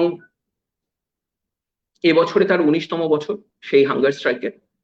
এবং সেই হাঙ্গার স্ট্রাইক চলতে চলতেই পার্লামেন্ট থেকেও কিছু কথা দেওয়া হয়, এখানকার তৎকালীন সরকারের তরফ থেকেও কিছু কথা দেওয়া হয় তাই নিয়ে, এই আইন নিয়ে কথা বলার। এবং সেই বিবিধ আলোচনার যে শেষ প্রান্ত সেটা হচ্ছে 2019-এর সিটিজেনশিপ অ্যামেন্ডমেন্ট অ্যাক্ট, যেখানে আবার করে যেভাবে এই আইনটাকে প্লেস করা হলো সেটা হচ্ছে there exists a social problem. There exists a social problem for which a solution is being offered. There exists a problem of illegal immigration, which is now sought to be resolved through a new structure of judgment and difference given over religious differences of communities. মজার কথাটা হচ্ছে আমি এতক্ষণ ধরে যে গল্পটা বললাম সেই গল্পটার দিকে তাকালেই বোঝা যায় that the problem did not exist. The problem was made existent. The problem was produced by one set of legislations, which another set of legislations now promises to resolve, while producing probably another set of future problems. Now, the difficulty of not having this at the forefront of our social political deliberation on citizenship is this. When we look at the Motua Andolan, or when we look at the Namashudro movement for citizenship, or the refugee movement today, it often becomes difficult as to how do we frame or formulate this movement, because the way that a social movement is received determines how that social movement will keep articulating its own criticality towards the state, towards legislation, towards rules and regulations. তো এই আন্দোলন নিজেকে কিভাবে ভাববে এবং আগামী দিনে নিজেকে কিভাবে সে উচ্চারিত করবে, সেটার ক্ষেত্রে এই একটা বড় সমস্যা তৈরি হচ্ছে যে সে শুধুমাত্র কি একটা এক্সিস্টিং প্রবলেমকে আন্ডারলাইন করে স্টেটের সামনে আনতে চাইছে, নাকি স্টেটের প্রডিউস করা একটা প্রবলেমকে রোল ব্যাক করতে বলছে। এই সেম প্রবলেমটা কৃষক আন্দোলনের ক্ষেত্রে এক্সিস্ট করতো না। কৃষক আন্দোলনের ক্ষেত্রে একটা সোশ্যাল মুভমেন্টের প্রজেক্টেড ইন্টেনশনস গুলো খুব ক্লিয়ার ছিল যে এই তিনটে আইন আছে, এই তিনটে আইনকে প্রোটেস্ট করা হচ্ছে, এই তিনটে আইনকে রোল ব্যাক করা হোক। কিন্তু মতুয়া আন্দোলনের ক্ষেত্রে এই একটা সিগনিফিকেন্ট ইস্যু বারবার উঠে আসে যে আমরা কিভাবে ভাববো যে মতুয়া আন্দোলন কি ধরনের ডায়ালগে ইন্টারেস্টেড, অথবা কি ধরনের ডায়ালগকে সে স্টেটের কাছে নিয়ে পৌঁছচ্ছে। Because until and unless the society at large, political parties and the state begins to understand that this is a problem produced out of the state's structure of legislation or type of legislation, rather than a problem pre-existing which now needs to be resolved by another law, one will probably continue the cycle of producing and refracting this problem across many layers and registers. So that's what I wanted to propose today. Thank you.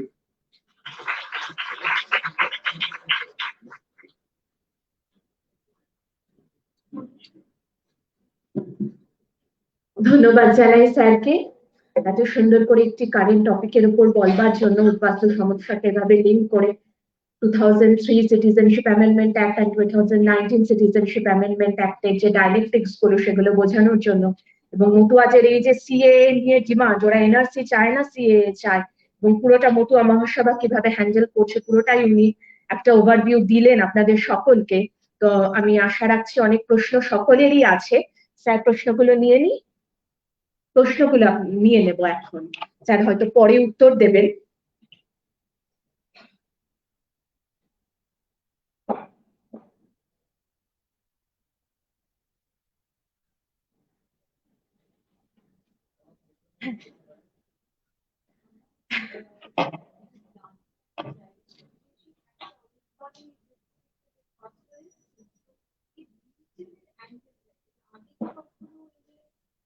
এর মধ্যে কখনো serious অ্যাক্সে কখনো কিছু ছিল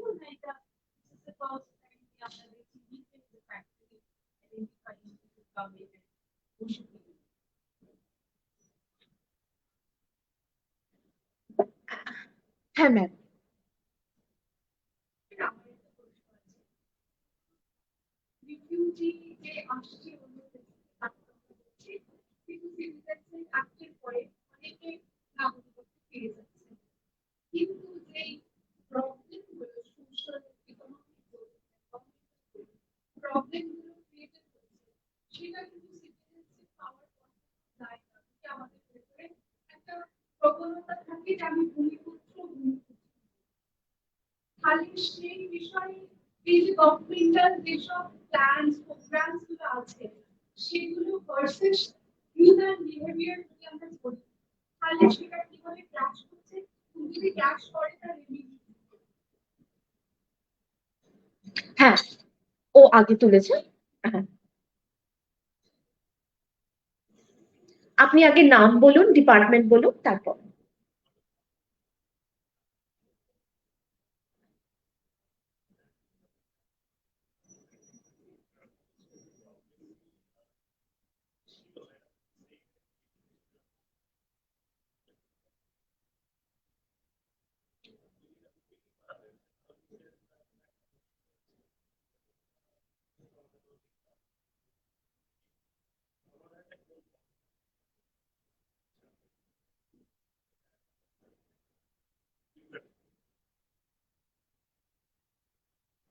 Thank you for your question. The political motive behind such notorious legislation.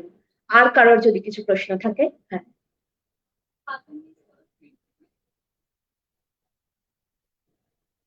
নামটা আরেকবার বলো তোমার।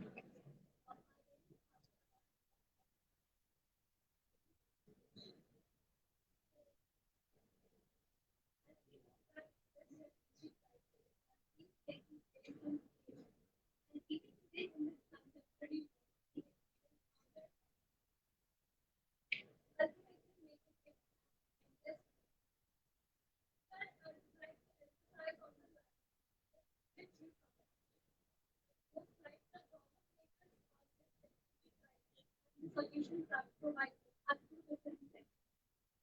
I wanted to know that are these problem makers stronger than the solution provided that when prominent institutions or organizations can and we women in general generally fail to respond.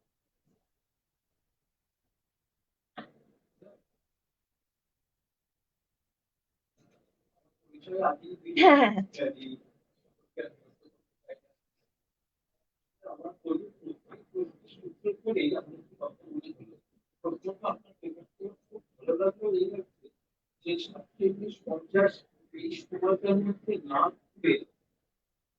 Problem আছে কোন জায়গায় দাঁড়িয়ে, এবং সেই সব মানুষের কাছে তাদের বংশধররা বা আরো পরে পরে যারা এসেছেন তারা এখন এই রিফিউজি সমস্যায় ভুগছে, তাদেরকে নিয়ে যে আলোচনা করি ভালো লাগছে।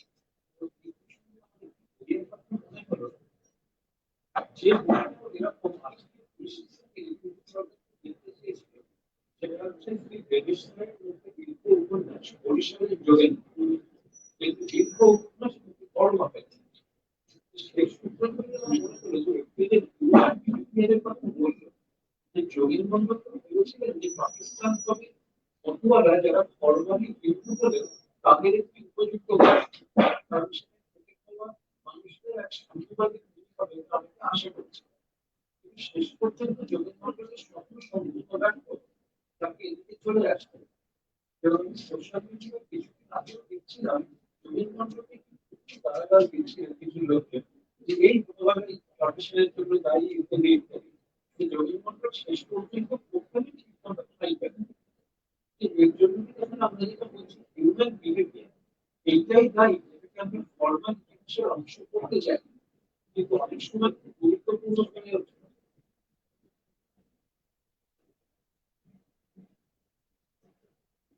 আর কারো কিছু প্রশ্ন থাকলে বলো।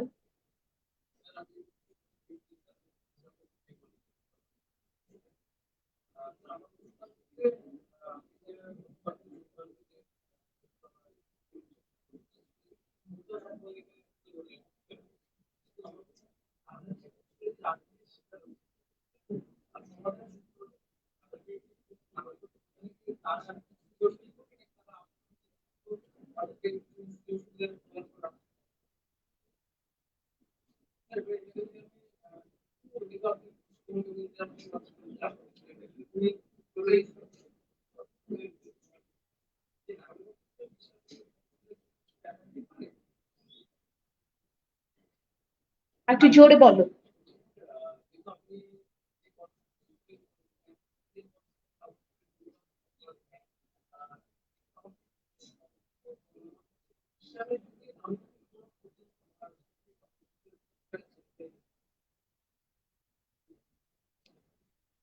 আর কারোর কিছু প্রশ্ন থাকলে? আচ্ছা, আর কারোর কোনো প্রশ্ন নেই তাহলে।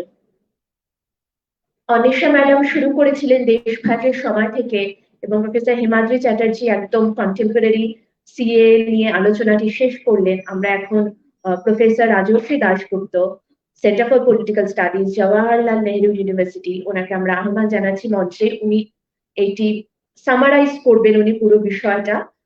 স্যার খুবই ভালো বলেন, স্যারের মানে শোনার জন্য অনেকক্ষণ ধরে অপেক্ষা করছি। স্যার আসুন।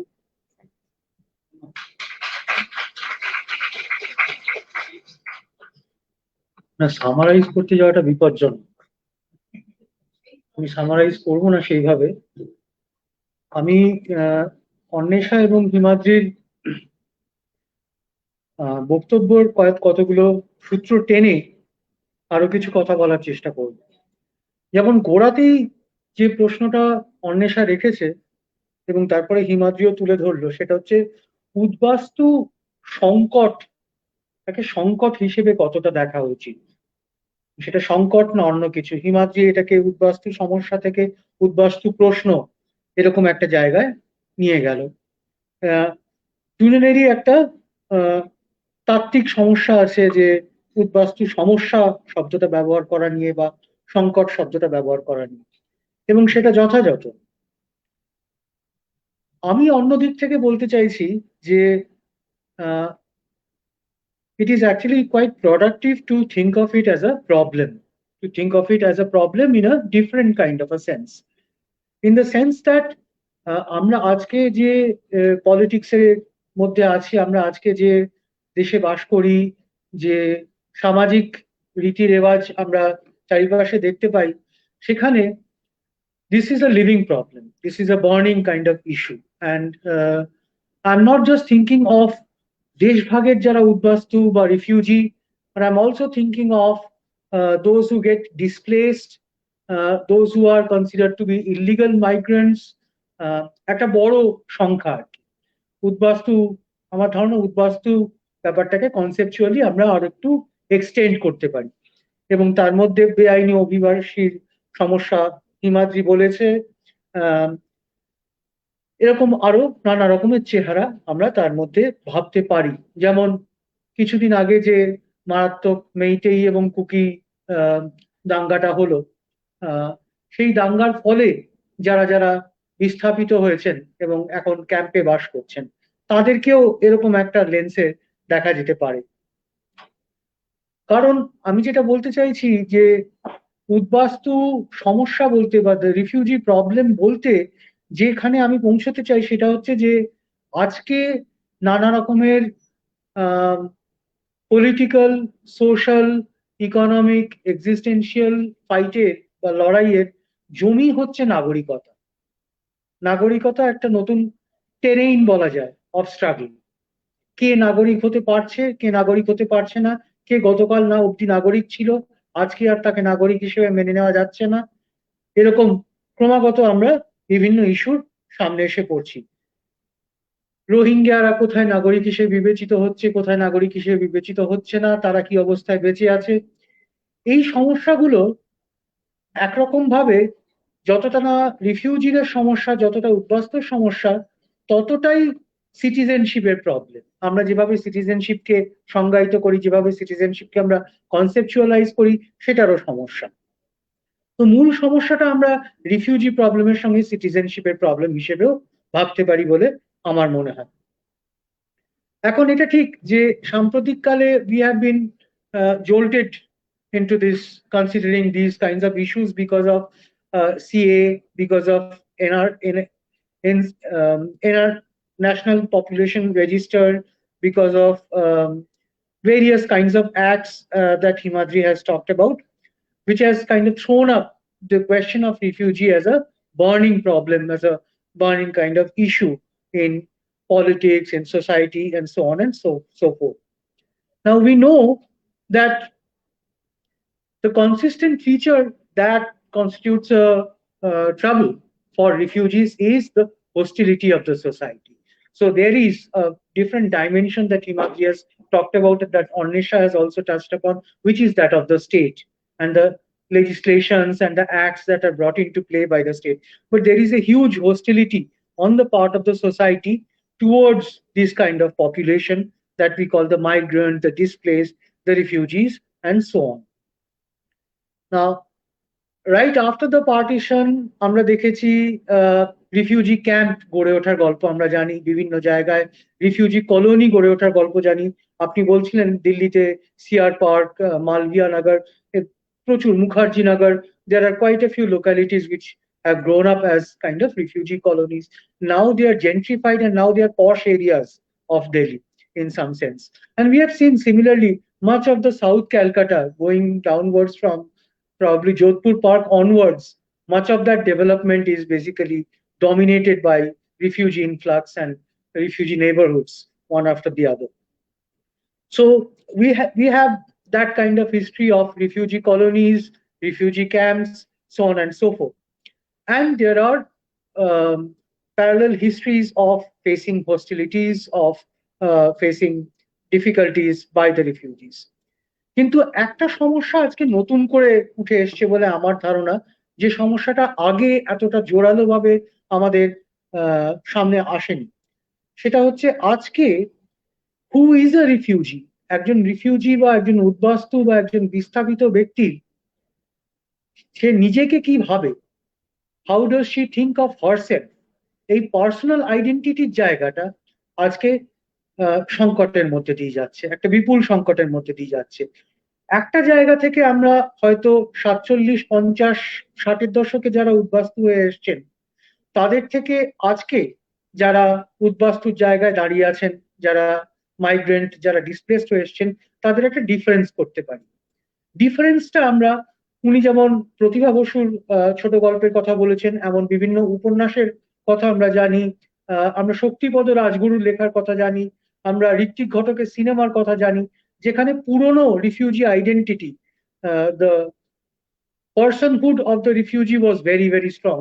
The refugees, আমরা যদি খুঁটিয়ে দেখি, the early generation of refugees who were there in 50s, who were there in 60s, for them, the question of who they are used to be extremely important. 20 বছর, 25 বছর, 30 বছর, 40 বছর কলকাতায় থাকার পরেও, বা পশ্চিমবঙ্গে জলপাইগুড়ি বিভিন্ন অঞ্চলে তারা থাকার পরেও তারা বরিশালের সেই গ্রামের কথাটা ভুলতেন না যেখান থেকে তারা এসছেন, বা তারা যশোরের সেই গ্রামের কথা ভুলতে চাইতেন না যেখান থেকে তারা এসছেন, সিলেটের সেই গ্রামের কথা তারা কিছুতেই ভুলতে চাইতেন না যেখান থেকে তারা এসছেন। এবং তাদেরকে যদি জিজ্ঞেস করা হতো যে আপনি আসলে কি, তারা সেই সম্পূর্ণ বংশলতিকা টেনে তাদের পুরো যেটাকে আমরা অ্যানসেস্ট্রাল ভিলেজ বলি, অ্যানসেস্ট্রাল রুটস বলি, সেটাকে তারা টেনে বার করে হাজির করে বলতেন এই হচ্ছে আমার আত্মপরিচিতি, এই হচ্ছে আমি। এবং এটাকে না ভুলতে পারাটা তাদের কাছে অত্যন্ত গুরুত্বপূর্ণ একটা বিষয় ছিল। যদি আমরা রিফিউজিদের প্রথম দিকের জেনারেশন গুলো দেখি, প্রথম দিকের প্রজন্মগুলো দেখি, এই জায়গাটা আজকে আমার ধারণা সম্পূর্ণ পাল্টে গেছে। এবং সেটা শুধু পশ্চিমবঙ্গে পাল্টায়নি, সেটা ভারতবর্ষের বিভিন্ন প্রান্তে, সেটা দক্ষিণ এশিয়ার বিভিন্ন জায়গায় পাল্টে গেছে। আমি আপনাদের দুটো ছোট উদাহরণ দিয়ে এইটাই আমার আজকের একটা মূল বক্তব্য, যে রিফিউজি কে, উদ্বাস্তু কে, এই প্রশ্নটার উত্তর আজকের উদ্বাস্তু বা আজকের বিস্থাপিত মানুষ যেভাবে দেয় সেটা সম্পূর্ণ আলাদা আগের থেকে। আমার একটা ফিল্ড ওয়ার্ক বেসড এথনোগ্রাফিক কাজ হচ্ছে বাংলাদেশে ঢাকায় মোহাম্মদপুর বলে there is an area, and Mohammadpur is home to a huge number of nearly a lakh of unofficially Bihari Muslim refugees, যারা স্বাধীনতার পরেই যারা সাউথ বিহার থেকে মাইগ্রেট করে, ইউপি থেকেও কিছু লোক গেছিলেন, কিন্তু মূলত সাউথ বিহার থেকে মাইগ্রেট করে যারা বাংলাদেশে গেছিলেন। এদের ট্র্যাজেক্টরিটা খুব interesting. They have had a very, very interesting chequered kind of career. Right after they migrated to East Pakistan during the East Pakistan regime, they prospered hugely they became owners of houses, they got all the lucrative jobs. Because they were very close to the elite or the ruling class of East Pakistan. যেহেতু east পাকিস্তানের পূর্ব পাকিস্তানের ruling class বা শাসক শ্রেণী মূলত ছিল পশ্চিম পাকিস্তানের উর্দু ভাষীরা, সেহেতু তারা এই বিহারি মুসলিমদের তারা ফেভার করেছিলেন, কারণ বিহারি মুসলিমরা উর্দু ভাষী ছিল। কেমন? ফলে স্বাধীনতার অব্যবহিত পরে যারা ওদেশে গেছিলেন এই বিহারি মুসলিমদের উর্দু ভাষী অংশ, তারা প্রসপার করেছিলেন, তারা ফুলে ফেঁপে উঠেছিলেন, তারা সম্পন্ন হয়ে উঠেছিলেন খুব দ্রুত, খুব তাড়াতাড়ি। এবার ভাষা আন্দোলন যখন শুরু হলো, বাংলাদেশ আন্দোলন যখন শুরু হয়, তখন তারা স্বাভাবিকভাবেই পাকিস্তানি যে রেজিম তাদের পক্ষে এসে দাঁড়ান। যে উর্দু ভাষী পশ্চিম পাকিস্তানি শাসকবর্গ, তাদের সঙ্গে তারা একই জায়গায় দাঁড়ান এবং বাংলাদেশ আন্দোলনের বিরোধিতা তারা করেন। বেশিরভাগই তারা বাংলাদেশ আন্দোলনের বিরোধিতা করেন। এর ফলাফল দাঁড়ায়, when Bangladesh came to be created, these people were left behind. As the Pakistani rulers left, much of them were basically massacred. Some of them had joined the army of Razakars, and therefore they were arrested and they were put to death. Many of them were massacred, and the rest of them, which is around nearly more than 2 lakhs, who live in these scattered kind of camps across Bangladesh. And in Dhaka, in Mohammadpur, nearly 1 lakh of them are housed there. In Mohammadpur and an adjoining area called Mirpur, they have been living like the worst kind of population living in that country, without any amenities, without any facilities. Most of all, তাদেরকে সবাইকে দেশের শত্রু হিসেবে দেখা হয়, কারণ যেহেতু তারা পাকিস্তানের পক্ষে লড়াই করেছিলেন, সেহেতু they are now seen as traitors, বিশ্বাসঘাতক, গদ্দার ইত্যাদি ইত্যাদি। ফলে তারা এখন মানবেতর জীবনযাপন করতে বাধ্য হন। এরা একটা মধ্যখানে আটকে গেছেন, এরা না পাকিস্তানে যেতে পারছেন, না ভারতবর্ষে ফিরতে পারছেন। এই দুটো দেশের কোনো দেশেই তাদেরকে অ্যাকসেপ্ট করে না, না তারা বাংলাদেশে বিলং করতে পারছেন। এদেরকে অলমোস্ট স্টেটলেস বলা যেতে পারে, রাষ্ট্রহীন একটা জনগোষ্ঠী হিসেবে ভাবা যেতে পারে। এখন এদের বেঁচে থাকার রাস্তা কি, and how do they think of themselves?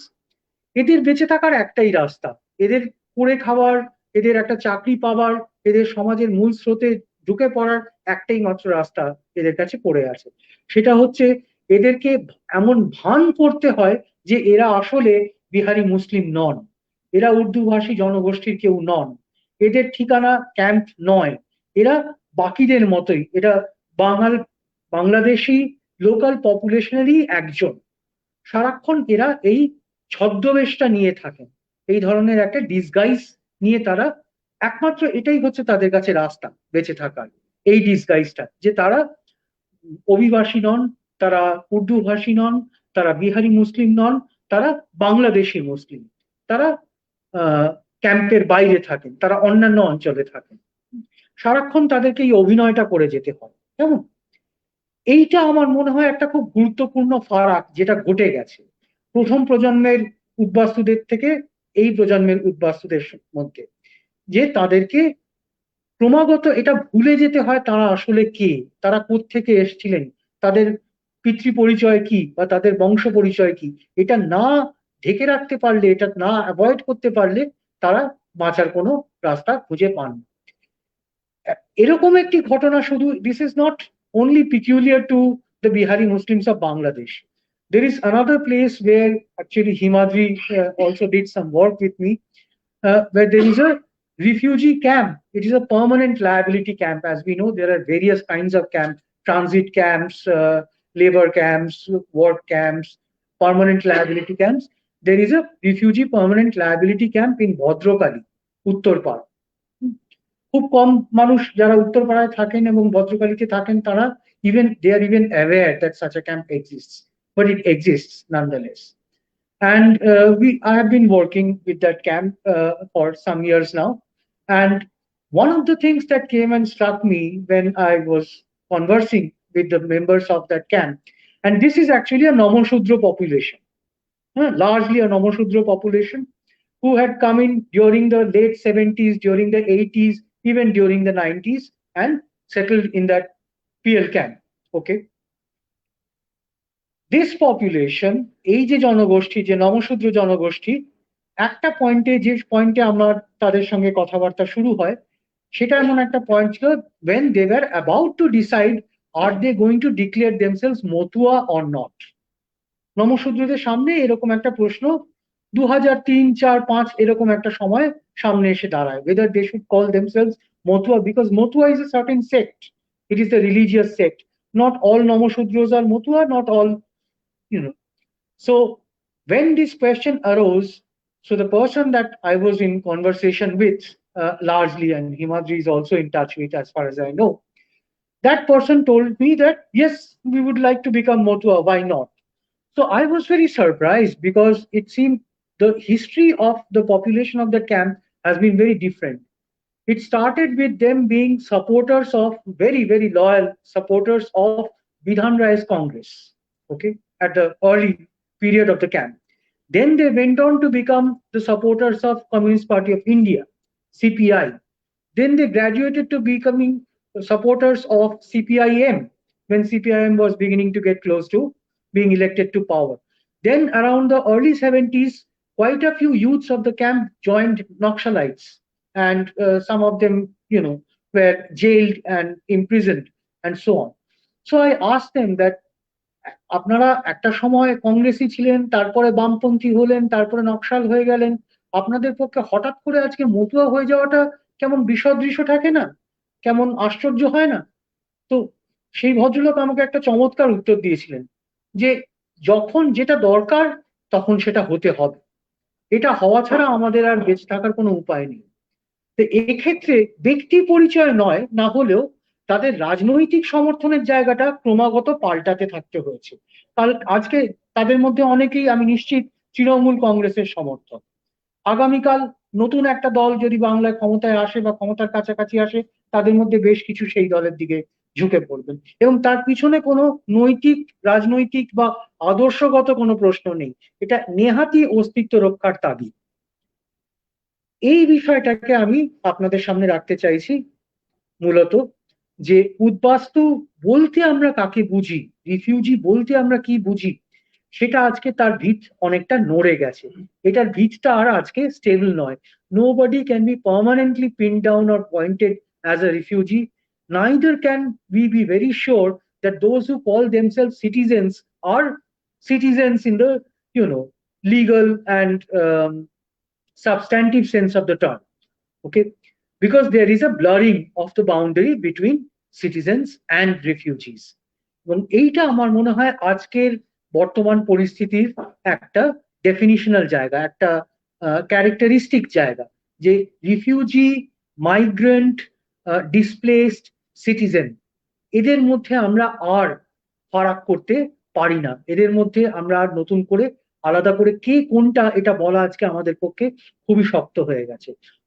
এই জন্যেই সরকার বিভিন্ন সময় নানা রকমের আইন প্রণয়ন করছেন, বিভিন্ন রকমের রাষ্ট্র বিভিন্ন রকমের বিধি বিধান নিয়ে আসছে, কিভাবে এই বিভাজনগুলো নতুন করে আবার পার্মানেন্টলি করা যেতে পারে।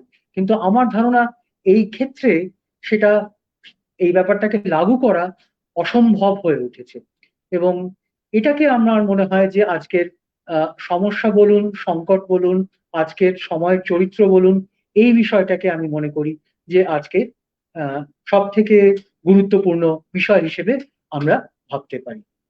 So that was primarily what I wanted to say. I'm sure that there'll be questions, answers, comments, and you might feel like refuting what I am saying, disputing what I am saying.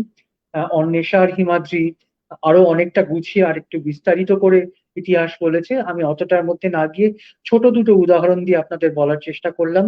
The instability that has kind of now settled into the very category of who is a refugee, who is a displaced person, who is a migrant, and so on. Thank you. So I'll hope to talk more during the question answer session. Thank you.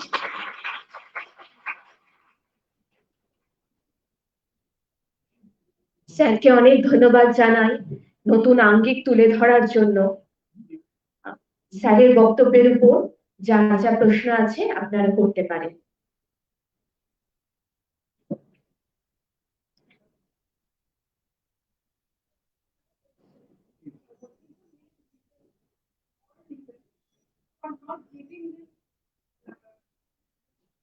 In who?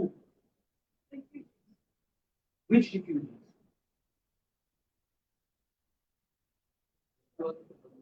মতুয়াদের কথা বলছি। আচ্ছা, তাহলে তো ওটা ওর প্রশ্ন। হ্যাঁ, please. আপনি please বসে পড়ুন।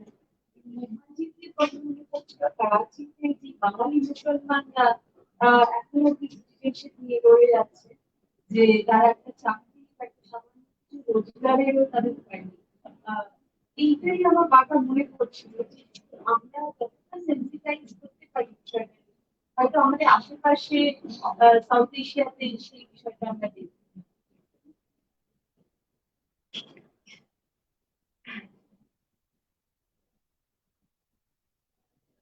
জোরে। ঠিক আছে, জোরে বলুন। Please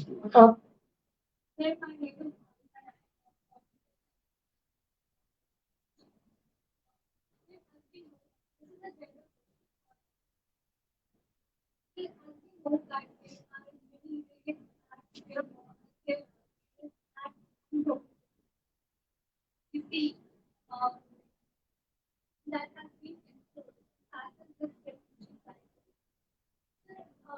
Especially the post situation of the refugee. So why don't we focus more on the pre-refugee crisis to avoid this? what do you have in mind with the pre-refugee situation? So as in like our had or whatever we had, more precise and more focused on to avoid this, then to provide the act after the আর যদি কারো কিছু প্রশ্ন থাকে, একটা comment করার কথা মনে করি। স্যার বলছি যে আপনি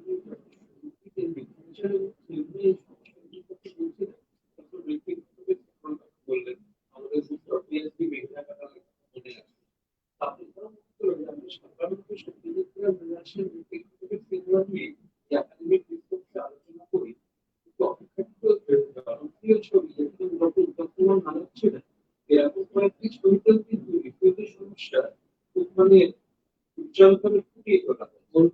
যেমন সদানন্দের ম্যাপ, যেমন ওরা থাকে ওখানে এই ছবিগুলিতেও রিফিউজি সমস্যা কিন্তু খুব জ্বলন্তভাবে ফুটে উঠেছে, সরি উজ্জ্বলভাবে বলাটা ঠিক হয়, জ্বলন্তভাবে ফুটে উঠেছে। এবং উত্তম কুমারের গান হওয়ার পেছনে এই ধরনের ছবি একজন সর্বহারা যুবক কি কলকাতার মাটিতে দাঁড়াতে চাইছে, এটাও কিন্তু একটা খুব বড় ফ্যাক্টর ছিল। এই আইডেন্টিফিকেশনটা না হলে তাকে উত্তম কুমার খেতে। আর কারোর কিছু প্রশ্ন আছে? স্যার, আমার একটা প্রশ্ন আছে। স্যার, মানে এখন তো স্টেটের জন্যই তো সিটিজেনশিপ স্টেট আছে এবং সেখানে স্টেটে রিফিউজি এত বেশি হয়ে গেছে, মানে সবাই কেউ রিফিউজি কেউ স্টেটলেস পার্সন, এরকম পরিস্থিতিতে মানে whether state belongs to citizens or citizens belongs to state, কোনটা আগে? আমার এই সহজ প্রশ্নটাই। আর তাহলে স্যারের কাছে কারোর কোনো প্রশ্ন নেই? আচ্ছা, ও দুটো প্রশ্ন আছে স্যার, নিয়ে নিচ্ছি। ও আগে হাত তুলেছে। হ্যাঁ হ্যাঁ হ্যাঁ, তুমি বলো, নিজের নামটা বলো, ডিপার্টমেন্ট বলো, আর প্রশ্নটা প্রিসাইজ ভাবে করো।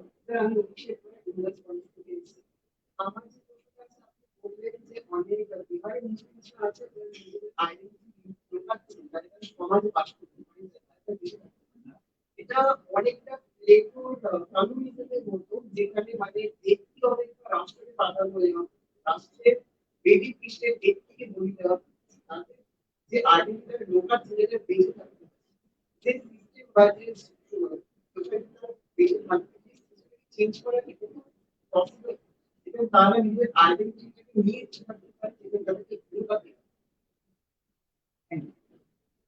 তুমি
আমাদের প্রত্যেক বক্তার কাছে প্রশ্ন চলে এসেছে। স্যার তাহলে ম্যামকে দিয়ে শুরু করবো? ম্যাম প্রথমে আপনি শুরু করুন, যা খুশি আপনার।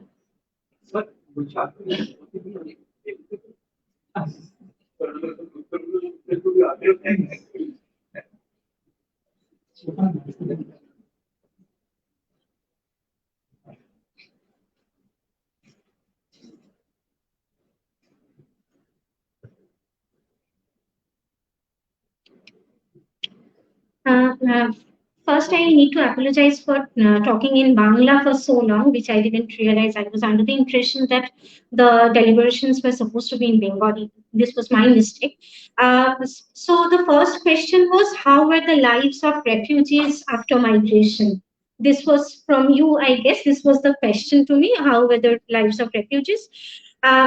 Rajashita has already reflected on this a little, and I just want to flag two things here. One is that, of course, the experiences of refugees were not great. Like they suffered and they had to struggle, but there were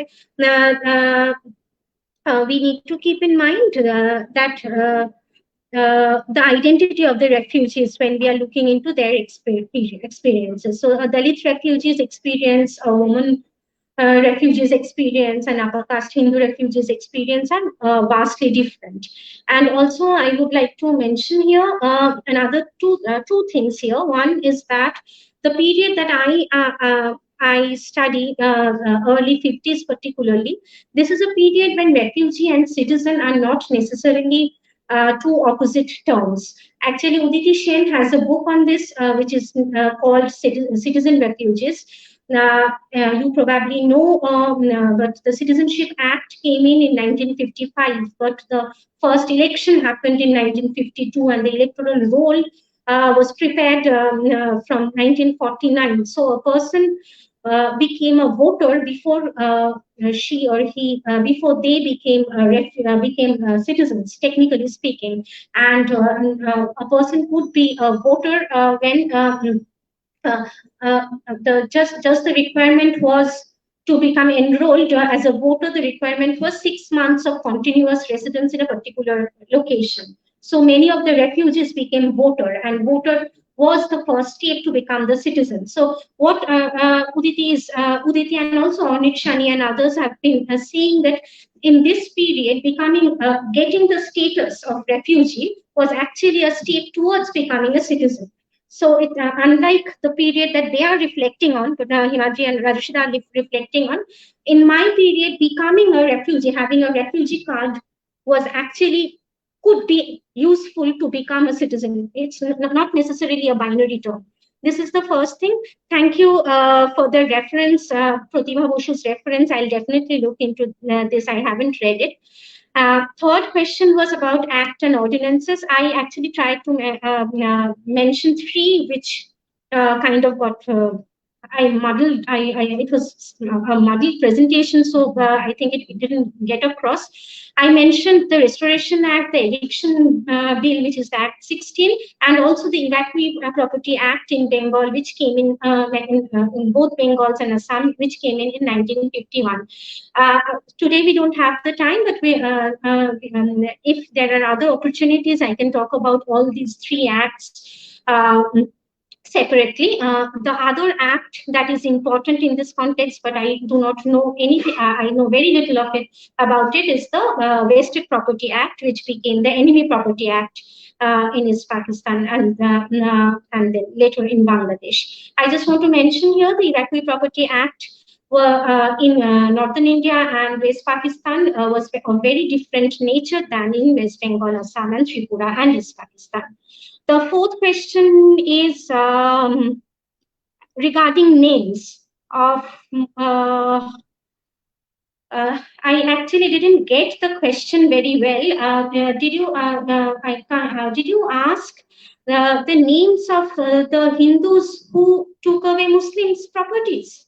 Okay, so it's actually very difficult to give exact names.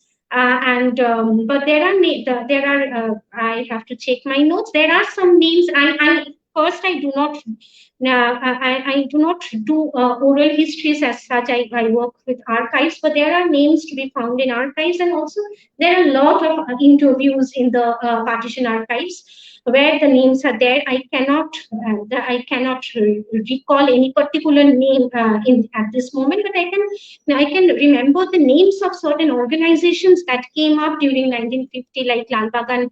Lal Bagan is actually not very far from here. Vivekananda Sharoni, and all these areas were part of this Lal Bagan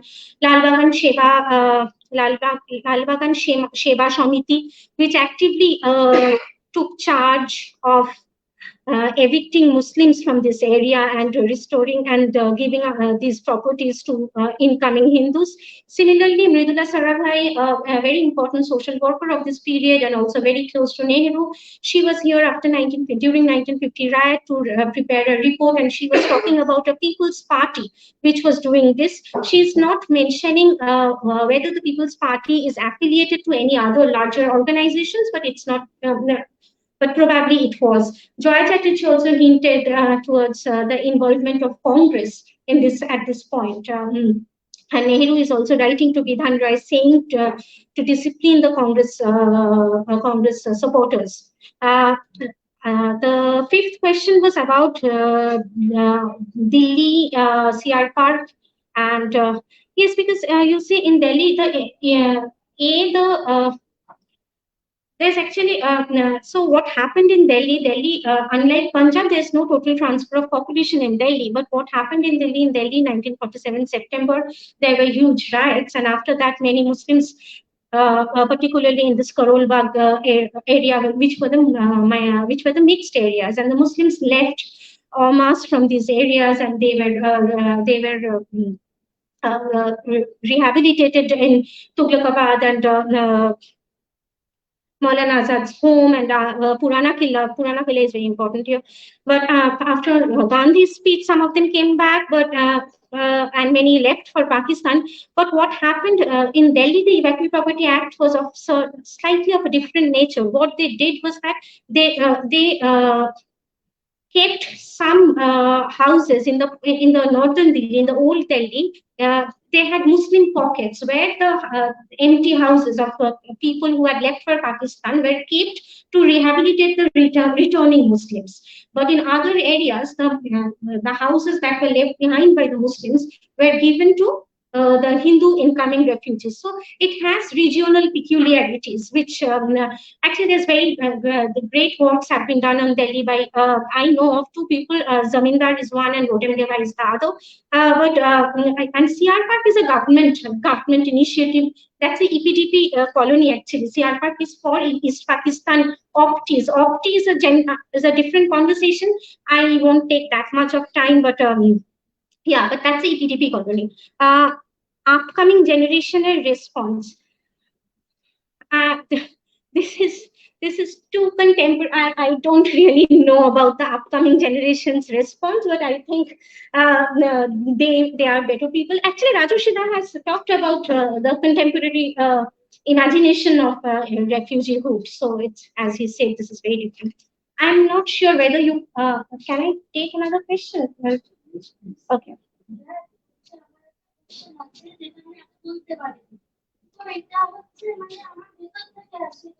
In India, caste speaks the last word. মানে মানুষের ভেতরে মানবিকতাটাকে প্রকাশ প্রকাশ করতে দেওয়া হয় না, তাদের কাজটাকে আগে দেখা হয়, তাদের যাচাই করতে দেওয়া হয়, তাদের কাজ তারা কোন বংশ থেকে এসছে, তারা কি জীবিকা, এইগুলোকে আমরা মানুষকে বিচার করি। তো উদ্বাস্তু সমস্যা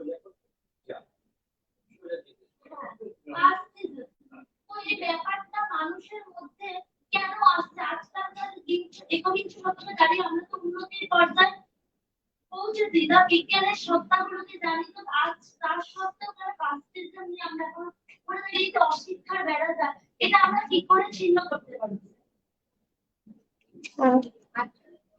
Himachi, I think you can take it from here. Thank you.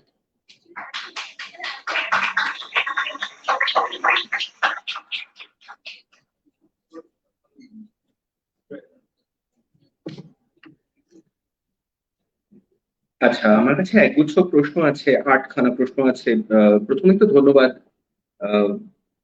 Engage থাকার জন্য এবং এতগুলি প্রশ্ন করার জন্য। প্রশ্নগুলি মধ্যে কিছু আছে যেগুলি কনসেপচুয়ালি ডিফিকাল্ট, যেগুলো পরে আমাকেও আরো ভাবতে হবে, এবং আমি হয়তো I can only give let's say beginnings of answers rather than answers.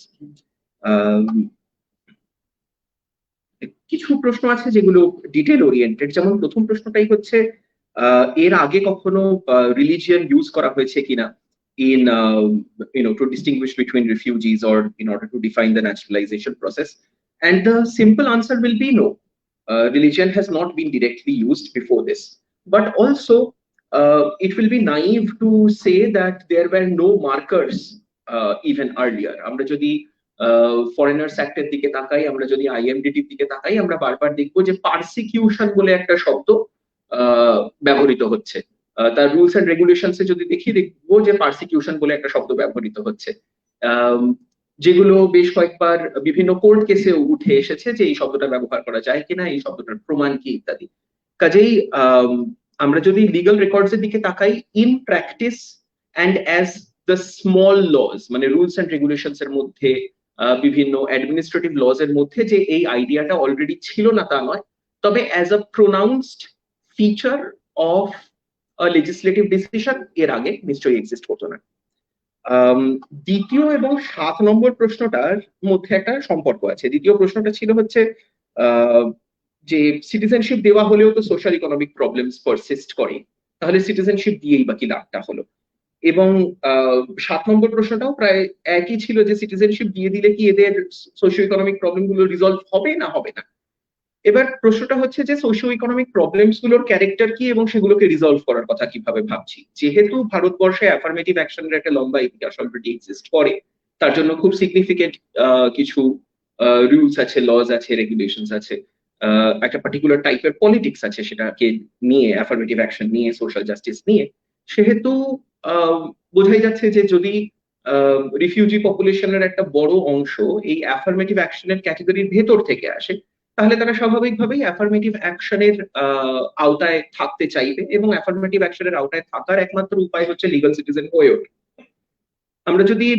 আমি যদি আমার ফিল্ড ওয়ার্কের কথায় ফেরত যাই, এটা আমি কিছু কিছু সময় মেনশনও করেছি, যে যারা আজকের দিনের উদ্বাস্তু আন্দোলনটা লড়ছেন, তাদের অনেকের কাছেই সিটিজেনশিপ সার্টিফিকেটটা হচ্ছে কাস্ট সার্টিফিকেট পাওয়ার প্রথম সোপান। কাজেই তাদের কাছে এই ব্যাপারটা যে তারা সিটিজেন নয়, এই ব্যাপারটার প্রথম স্পষ্টীকরণ তখন হয়, প্রথমবার স্পষ্ট হয়ে ওঠে তখন যখন তারা পঞ্চায়েতে অ্যাপ্লাই করেন একটা কাস্ট সার্টিফিকেটের জন্য, এবং অ্যাপ্লাই করার পর যখন পঞ্চায়েত থেকে বলা হয় আপনারা তাহলে সিটিজেনশিপ সার্টিফিকেটটাও দিন এর সঙ্গে, তখন তাদের কাছে এই অসুবিধাটা বড় হয়ে ওঠে, এবং তখন তারা নানান রকম উপায় স্থির করে যে সিটিজেনশিপ সার্টিফিকেট কি করে দেওয়া যায়। অনেকে একসময় পাসপোর্টের কপি দেওয়ার চেষ্টা করেছে, কারুর পাসপোর্টের কপি দিয়ে কাস্ট সার্টিফিকেট বেরিয়ে গেছে, আবার তারপর একটা সময় পর ডিএম এর একটা স্পেশাল চিঠি এসেছে, যারপর পঞ্চায়েত পাসপোর্টটাকে প্রমাণ হিসেবে নেওয়ার ক্ষেত্রে কিছু বিধিবদ্ধ কিছু সতর্কীকরণ দিয়েছে, যার ফলে সেটা বন্ধ হয়ে গেছে। সো ইনফ্যাক্ট এই সোশিও ইকোনমিক কোয়েশ্চেনটা একটা বড় প্রশ্ন হয়ে ওঠে সিটিজেনশিপ পাওয়ার ক্ষেত্রে। কাজে এইগুলোকে আমরা যদি আলাদা করে দেখি, তাহলে আমার মনে হয় কিছুটা ভুল করব। লিগাল সিটিজেন হয়ে ওঠাটা কোথাও না কোথাও একটা লার্জার মানে অর্থনৈতিক মূল স্রোতে, সামাজিক অর্থনৈতিক মূল স্রোতে ঢুকে পড়ার পক্ষে প্রচন্ড ইম্পর্টেন্ট একটা জিনিস।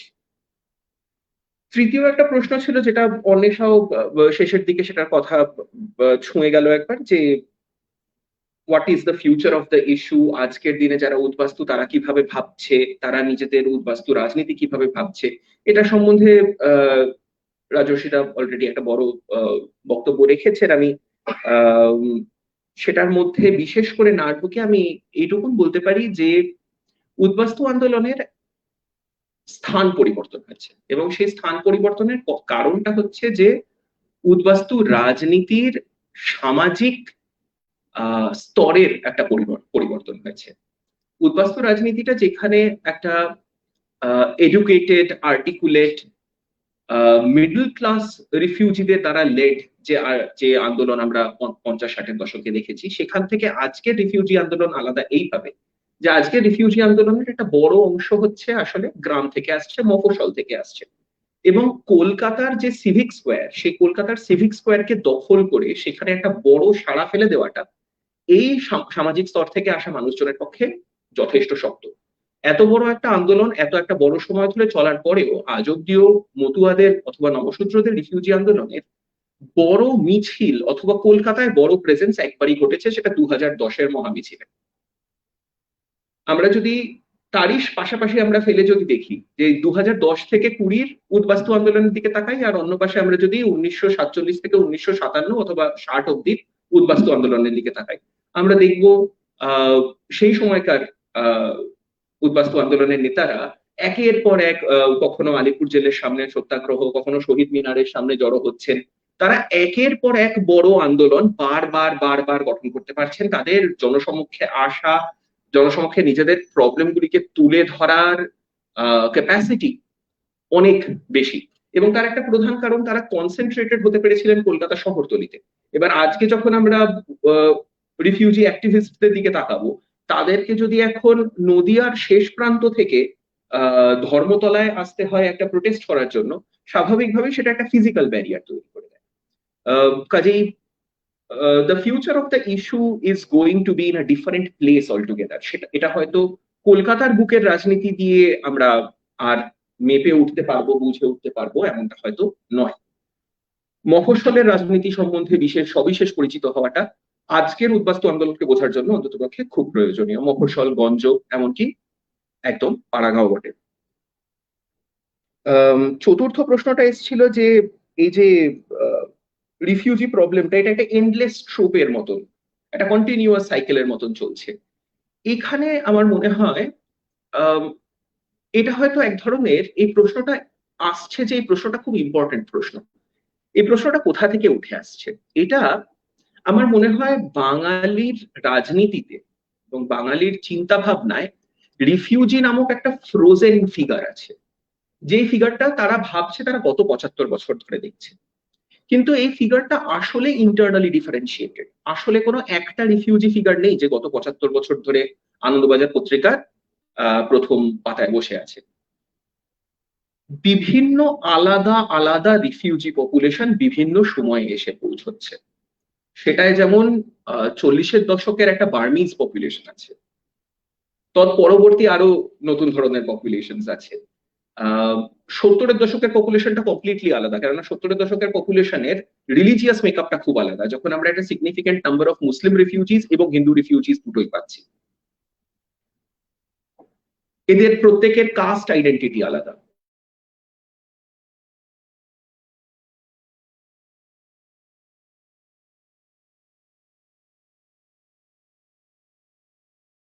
কথা বলছি আমি।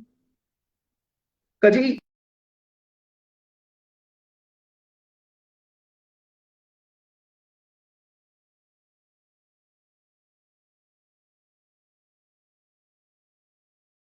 রাজনীতি দেখার একটা ফল যে আমরা একটা সীমিত ক্ষেত্রের রাজনীতি দেখি, এবং সেই রাজনীতিটাকেও হয়তো খুব একটা আঙ্গিকে বাঁধা দেখি।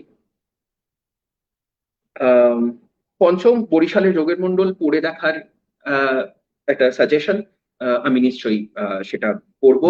ইনফ্যাক্ট আমি পড়া শুরু করেছিলাম, পার্শিয়ালি পড়েছি কিছু কাজের জন্য।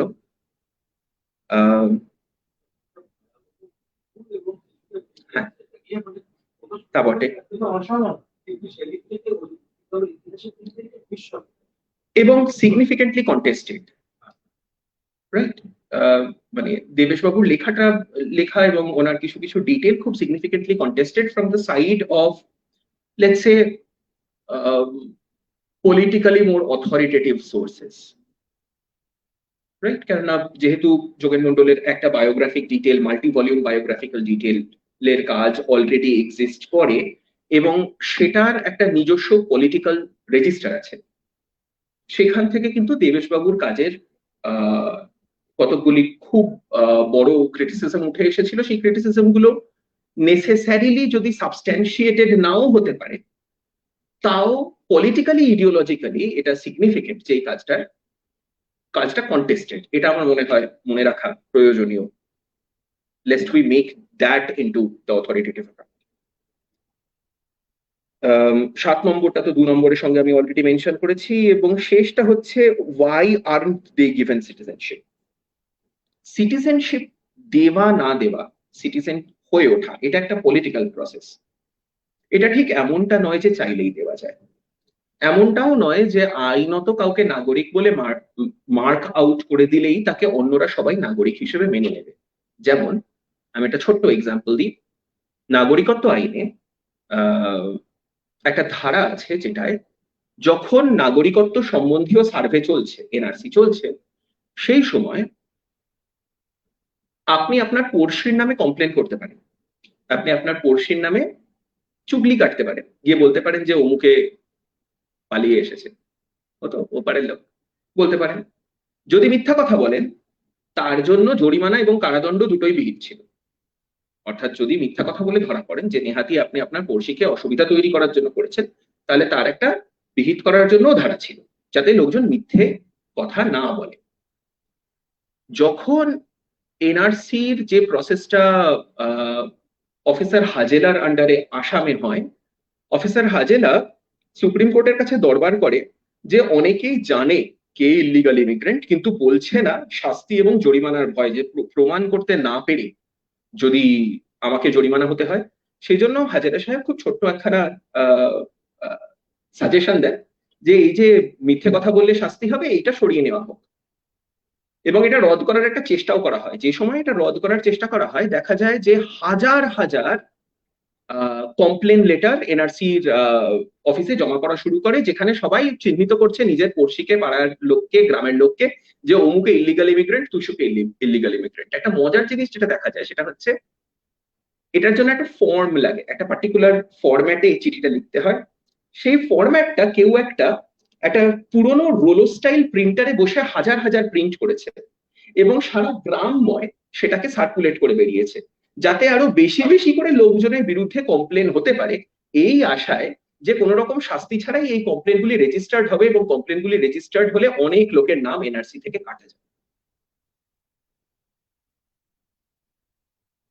তো এখানে এটাও বুঝতে হবে যে সমাজ আর রাষ্ট্র ঠিক দুটো আলাদা জিনিস নয়। অনেক সময় সমাজ রাষ্ট্রকে কিছু কাজ করতে যেমন বাধ্য করতে পারে, ঠিক সেরকমই রাষ্ট্র আবার সমাজকে কিছু কিছু কাজ করার জায়গা খুলেও দিতে পারে। যেমন নিজের পড়শিকে বিপদে ফেলা, এবার নিজের পড়শিকে বিপদে ফেলতে কে না চায়?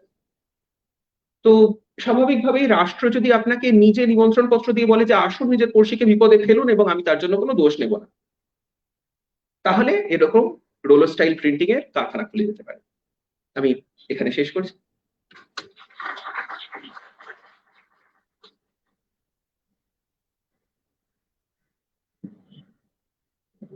হিমাদ্রির পড়শি হওয়াটা খুব বিপজ্জনক, যা বুঝছি। আপনি যথার্থ বলেছেন। মহাজির যে সেগমেন্টটা করাচিতে আছে, সিন্ধেও আছে, যদি একটা এমকিউএম বলে একটা মুভমেন্টও আছে। এটা হচ্ছে বিহারি মুসলিমদের মধ্যে, আসলে বিহারি মুসলিম বললে একটা জিনিস ভুল হয়, কারণ এরা সবাই বিহার থেকে যাওয়া নয়, এদের একটা বড় অংশ বিহার থেকে গেছিল, কিন্তু এর মধ্যে ইউপি বা ইউনাইটেড প্রভিন্সেস এর লোকও আছে, এর মধ্যে ওয়েস্ট বেঙ্গল থেকে যাওয়া বা বেঙ্গল থেকে যাওয়া লোকজন আছে, আসাম থেকে আসা লোকজন আছে, কিন্তু তাদেরকে সবাইকে বাংলাদেশিরা বিহারি বলে। এই জনগোষ্ঠীর মধ্যে যাদের হাতে কিছুটা পয়সা ছিল এবং যাদের উপর মহলে কিছুটা চেনা পরিচিতি ছিল, তারা অনেকে পাকিস্তানে ইমিগ্রেট করে যেতে পারে বাংলাদেশ হবার সময়, এবং তাদের মধ্যে একটা বড় অংশ করাচিতে থাকে। যেহেতু করাচি পুরনো বন্দর শহর এবং সেই অর্থে একটা মিক্সড ডেমোগ্রাফির শহর আর কি। তা একদম মানে আপনার এরা এদের মহাজিরের মানে কাউন্টার পার্ট বলতেই পারেন আর কি এই বিহারি গোষ্ঠীকে। একটা প্রশ্ন এসেছিল বোধহয় ভাবিতা নাম আপনার থেকে এসেছিল যে অ্যাক্টস কেন ফোকাস করে না সিচুয়েশনের আগেই, সিচুয়েশন হয়ে যাওয়ার পরে কেন অ্যাক্টস গুলো তৈরি হয় বা আইনগুলো প্রণয়ন, তাই তো? তো এখানে বিষয়টা হচ্ছে যে সিচুয়েশনের আগে যাওয়াটা খুবই দুষ্কর, কারণ সিচুয়েশন বলতে আমরা যেটা দেখছি সেটা হচ্ছে রাষ্ট্র বা নেশন স্টেটের জন্ম। নেশন স্টেটের জন্ম এই ধরনের দেশ বিভাজন ছাড়া হয় না। সেটা ইউরোপের ক্ষেত্রেও যেমন সত্যি, আমাদের ক্ষেত্রেও তেমন সত্যি। ফলে নেশন স্টেটের জন্মের সঙ্গে এই ধরনের বিভাজন এবং তার সঙ্গে সঙ্গে কে উদ্বাস্তু কে নাগরিক ইত্যাদি এই সমস্ত বিষয় জড়িয়ে যাওয়া আছে। আইনগুলো সেই প্রক্রিয়ার সঙ্গে জড়িয়ে, ফলে আইনগুলো কখনো ঘটনাটা ঘটে যাওয়ার পেছনে তাকিয়ে শুরু হতে পারে না, কারণ রাষ্ট্রের জন্মটা ওখান থেকে হয়, রাষ্ট্রের জন্মের সঙ্গে সম্পৃক্ত। এরকম ভাবে দেশ বিভাজন করা, জনগোষ্ঠীর মধ্যে বিভাজন করা, কিছু জনগোষ্ঠীকে বাইরে ঠেলে দেওয়া, কিছু জনগোষ্ঠীকে নিজের নাগরিক হিসেবে টেনে আনা। কেমন, এটা কি আপনার কি অন্যরকম ছিল প্রশ্নটা? হ্যাঁ, ঠিক আছে। আপনাকে ধন্যবাদ। আমি সদানন্দের মেলা ওরা থেকে ওধারে দেখেছি, সদানন্দের মেলাটা কেয়ারফুলি দেখবো। আমি দেখেছি, আমি ঋত্বিকের কথা বলছিলাম কারণ ঋত্বিকে বিশেষ করে মেঘে ঢাকা তারা, সুবর্ণরেখা, এমনকি আহ কোমল গান্ধার, এগুলো প্রত্যেক কটাই খুব মানে ডিরেক্টলি এবং সজোরে আসে, এবং রিফিউজি সেখানে, উদ্বাস্তু সেখানে প্রোটাগনিস্টের চরিত্রে আর কি, একদম সামনে দাঁড়িয়ে একরকম ভাবে। কিন্তু হ্যাঁ, মানে আমি আপনার ওই পয়েন্টটা ভীষণ সুন্দর বলেছেন যে উত্তম কুমার হয়ে ওঠা, উত্তম কুমার হয়ে ওঠা। আমার যার কথা মাথায় এলো, যিনি নিজের উদ্বাস্তু সত্তাটাকে বা পরিচিতিটাকে নিয়ে সব থেকে ভালো খেলা করেছে বলা যেতে পারে, এবং সেটাকে একটা ভিত বানিয়েছেন, যে তাকে নিয়ে মজা করে হেসে আমরা তার একটা রোজগার, তার প্রতিষ্ঠা, তার বিখ্যাত হয়ে ওঠার রাস্তা খুলে দিচ্ছি, সেটা ভানু বন্দ্যোপাধ্যায়। আচ্ছা, আচ্ছা। হুম। তো ভানু বন্দ্যোপাধ্যায় বিশেষ করে নিজের বাঙালপনাটাকে একটা কমোডিটিতে পরিবর্তন করেছিলেন এবং খুব সাকসেসফুলি করতে পেরেছিলেন সেটা। 74.5 তো আছেই। হ্যাঁ, হ্যাঁ, হ্যাঁ, হ্যাঁ, ঠিক, ঠিক, ঠিক। আমি একদম সম্পূর্ণ আপনার সঙ্গে একমত। 50, 60, 70-এর দশক অব্দি বাংলা ছবির মানে সোর্স গুলো মানে খুবই গুরুত্বপূর্ণ এবং অসাধারণ, এবং অনেক বেশি সময়ের প্রতি নিষ্ঠাবান আর কি। ভালো সাহিত্য। হ্যাঁ, প্রেমেন্দ্র মিত্র লিখছেন সিনেমার জন্য উপন্যাস। হ্যাঁ, ঠিকই, ঠিকই। আমি মন দিয়ে দেখবো আরেকবার, আপনি যেহেতু বললেন। আরেকজনের প্রশ্ন ছিল যে স্টেট আগে না সিটিজেন আগে, কার প্রশ্ন ছিল? আপনার, বসুন বসুন বসুন। দেখুন, আইনি ভাবে বা তাত্ত্বিক ভাবে বলতে গেলে অবশ্যই স্টেট আগে, কারণ সিটিজেনশিপটা তো স্টেট দিচ্ছে, নাগরিকতার অধিকারটা রাষ্ট্র দিচ্ছে।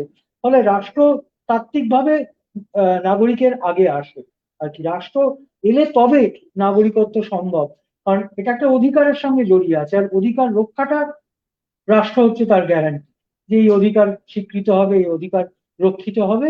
সুতরাং সমাজের থেকেও বেশি গুরুত্বপূর্ণ এখানে রাষ্ট্র, যখন বিষয়টা নাগরিকতা, সিটিজেনশিপ যখন প্রশ্ন, কেমন। আহ এবং এটা একটা সাংবিধানিক অধিকার, এটা একটা সাংবিধানিক অধিকার। আহ অভিষেকের প্রশ্ন ছিল আইডেন্টিটি লুকোতে হয় না, এরকম কোনো বদল কি সম্ভব, তাই তো? আমি জানি না, এরকম বদল কাম্য তো বটেই, কিন্তু এরকম বদল সম্ভব কিনা জানি না। কারণ এইটা, বিষয়টার মধ্যে দুটো জায়গা আছে, একটা হচ্ছে রাজনৈতিক সুযোগ সুবিধা, আর একটা হচ্ছে অর্থনৈতিক সুযোগ সুবিধা। যেটা জড়িয়ে আছে সেটা হচ্ছে আমি এমন মানুষ চিনি, শুধু বাংলাদেশে নয়, বাংলাদেশে আমি তো মানুষ বললাম, বাংলাদেশের উদাহরণটা, যারা যাদেরকে ভাগ করতে হয় তারা বাংলা ভাষী বাংলাদেশী, যখন তারা উর্দু ভাষী মুসলিম। আমি এখানে কলকাতাতেও দেখেছি, দিল্লিতেও দেখেছি। আমি বেশ কিছু একেবারে আপনার নিম্ন শ্রেণীর যারা গৃহ পরিচারকের কাজ করেন বা বাড়ি বাড়িতে রান্নার কাজ করেন, এমন অনেককে আমি দেখেছি যারা মুসলিম কিন্তু তারা হিন্দু নাম দিয়ে কাজ করে। দিল্লিতে এটা বেশ বড় একটা সংখ্যা। যারা আপনি একটু খোঁজ করলে বা ভালো করে নজর করলে খুঁটিনাটি আপনি কথা বললেও আপনাকে বিশ্বাস করলে বেরিয়ে আসবে যে তারা মূলত মুসলিম, কিন্তু যাদের সেখানে হিন্দু সেজে থাকতে হয়। হ্যাঁ, কারণ তারা যদি মুসলিম পরিচয়টা দেয় তাহলে তারা সেই চাকরিটা পাবে না, যে চাকরিটা তারা খুঁজছে। কেমন? এবং আরো অন্যান্য নানা রকমের জনরোষের সামনে তারা পড়তেই পারে আর কি। হ্যাঁ, ফলে এবং এটার উল্টোটাও হতে পারে কোনো কোনো ক্ষেত্রে আর কি।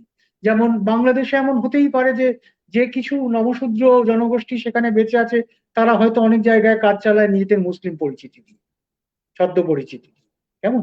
সুতরাং এটা কাম্য, এই বদলটা, কিন্তু মানে কাম্য বা অভিপ্রেত হলেই যে হবে এমনটা নয়, বাস্তবের চেহারাটা অনেক বেশি রূঢ়।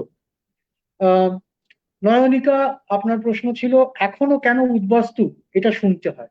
এটা শুনতে হবে, এটা শুনতে হবে এই কারণে, কারণ আমাদের জনগণ যেটা মানে পপুলেশন যেটা জনগোষ্ঠী যেটা, তাকে নিয়ে সবসময় আমরা একটা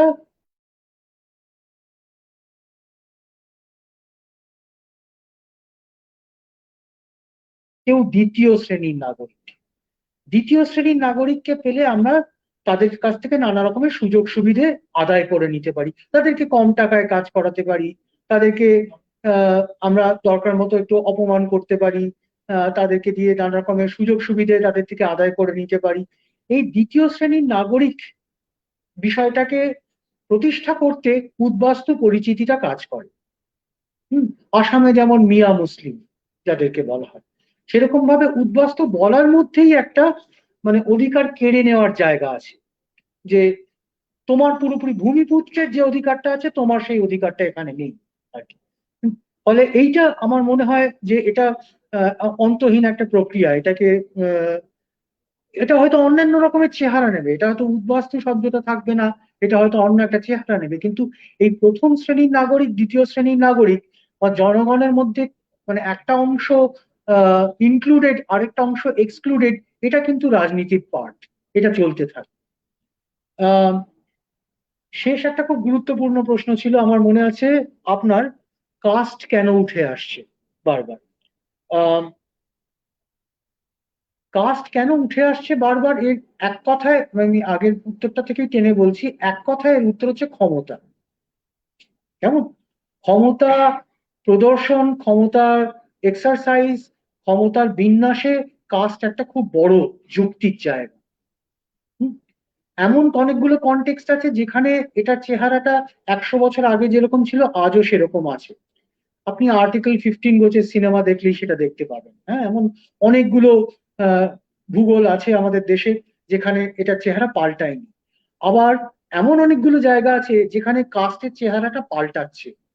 কাস্টের চেহারাটা পাল্টাচ্ছে মানে যে সমতা আসছে এরকম নয়, তার মধ্যে ক্ষমতার বিন্যাসটাই থাকছে, কিন্তু যে কাস্টগুলোর কোয়ালিশন আলাদা হচ্ছে, যে কাস্টগুলো কম্পোজিশন পাল্টে যাচ্ছে, যে কাস্টগুলো যেমন ভোটের সময় আমরা যখন দেখি, রাজনীতির সময় ইলেকশনের সময় আমরা যেরকম দেখে থাকি যে বিভিন্ন কাস্টের সঙ্গে বিভিন্ন কাস্টের এক ধরনের অ্যালায়েন্স তৈরি হচ্ছে, এবং সেই অ্যালায়েন্স গুলো সেখানে খুব আহ, জোরালো একটা কাজ করছে, অমুক পার্টির পক্ষে ভোট দেওয়া বা তমুক পার্টির পক্ষে ভোট দেওয়া। পশ্চিমবঙ্গ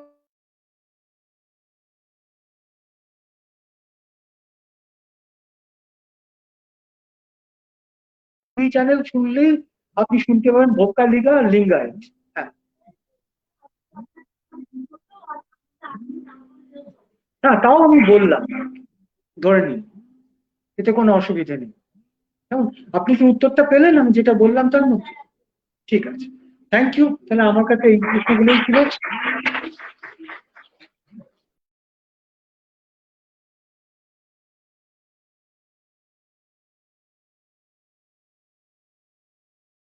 সমাজবিজ্ঞানীকে আমাদের কৃতজ্ঞতা ও ধন্যবাদ তাদের সকলকে। আমি অনুরোধ করবো ওনাদের আর 2 মিনিট মঞ্চে থাকার জন্য। একটি ছোট পুরস্কার বিতরণী অনুষ্ঠান আছে যেটি রাষ্ট্রবিজ্ঞান চর্চা কেন্দ্রের পক্ষ থেকে ম্যানেজিং ট্রাস্টি পায়েল দাস এটি অ্যানাউন্স করবেন।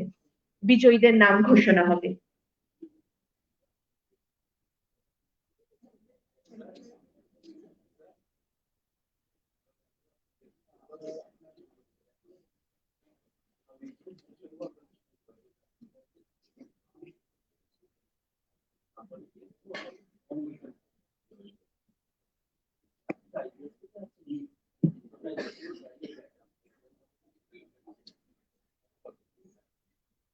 ধন্যবাদ সুচেতনা দি।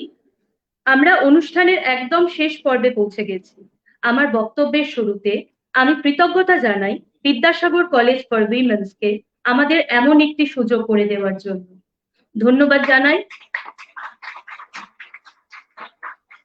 ধন্যবাদ জানাই বিশেষ 3 অতিথিকে, অধ্যাপক রাজশ্রী দাশগুপ্ত, অধ্যাপক হিমাদ্রি চ্যাটার্জি, অধ্যাপিকা অন্বেষা সেনগুপ্তকে আমাদের আহ্বানে সাড়া দিয়ে আজ উপস্থিত হওয়ার জন্য, উদ্বাস্তু সমস্যা নিয়ে এত সহজ সরল এবং সুন্দরভাবে আলোচনা করার জন্য। আমরা আরো একটি সময় আপনাদের থেকে চেয়ে নেব। ধন্যবাদ জানাই রাষ্ট্রবিজ্ঞান চর্চা কেন্দ্রের সকল সদস্য এবং আয়োজকদের। নমস্কার, আমি পায়েল দাস, রাষ্ট্রবিজ্ঞান চর্চা কেন্দ্রের ম্যানেজিং ট্রাস্টি এবং কোষাধ্যক্ষ। রাষ্ট্রবিজ্ঞান চর্চা কেন্দ্র এটি হলো একটি educational and public charitable trust. এই ট্রাস্টটি গঠন হয়েছিল তখন সারা বিশ্ব জুড়ে লকডাউন, সারা বিশ্বে কোভিড ভাইরাস নামক মহামারীর প্রকোপ, শিক্ষার প্রতিষ্ঠানগুলি বন্ধ। জানুয়ারি 2021 তখন রাষ্ট্রবিজ্ঞান বিষয়টি সকলের কাছে, সকলের শহর থেকে গ্রাম, সকলের পিছিয়ে পড়া ছাত্রছাত্রী প্রভৃতি সকলের কাছে তুলে ধরার জন্য এই অনলাইন প্ল্যাটফর্মটি তৈরি হয়। 2021 সালের 12ই আগস্ট এটি একটি সরকারি অনুমোদিত সংস্থা হিসেবে প্রতিষ্ঠিত হয়।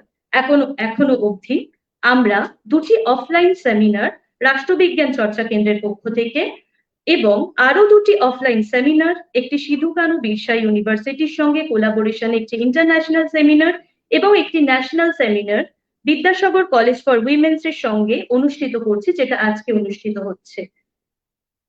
তার জন্য অসংখ্য ধন্যবাদ জানাই বিদ্যাসাগর কলেজের সকল অধ্যাপক এবং অধ্যাপিকাদের এবং উদ্যোক্তাদের আমাদের এই সুযোগ করে দেওয়ার জন্য।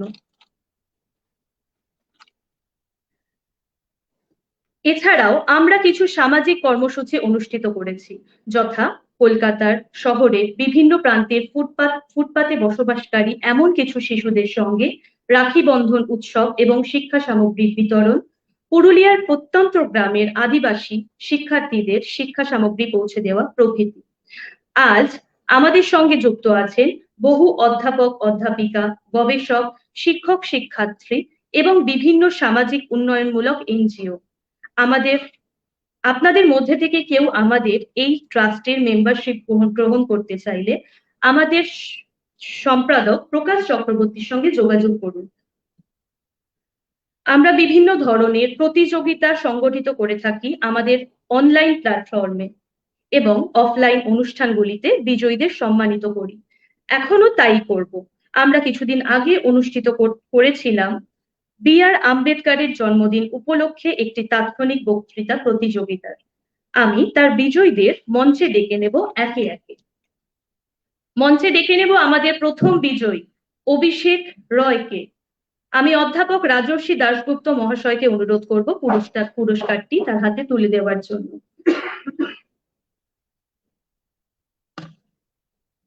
প্রকাশ।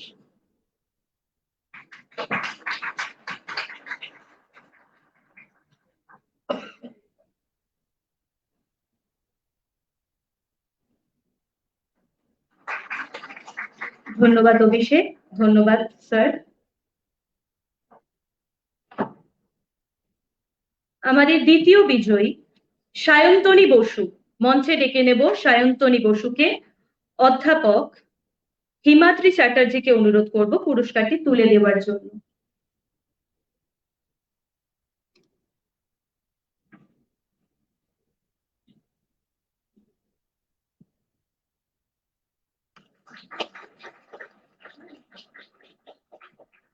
ধন্যবাদ জানাই মহাশয়কে, ধন্যবাদ সায়ন্তনী।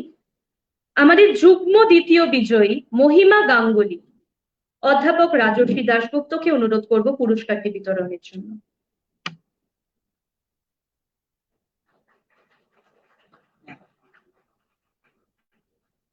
ধন্যবাদ মহাশয়কে, ধন্যবাদ মহিমা। আমাদের তৃতীয় বিজয়ী অয়ন্তিকা হালদার অধ্যাপিকা অন্বেষা সেনগুপ্তকে অনুরোধ করব পুরস্কারটি হস্তান্তরিত করার জন্য।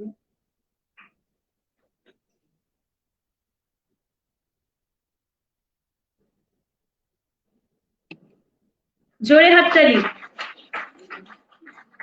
ধন্যবাদ মহাশয়া, ধন্যবাদ অয়ন্তিকা।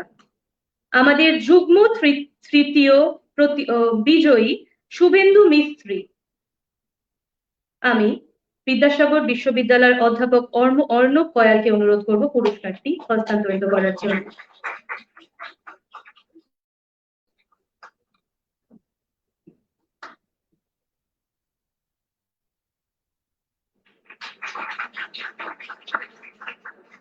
ধন্যবাদ অর্ণব স্যার, ধন্যবাদ শুভেন্দু।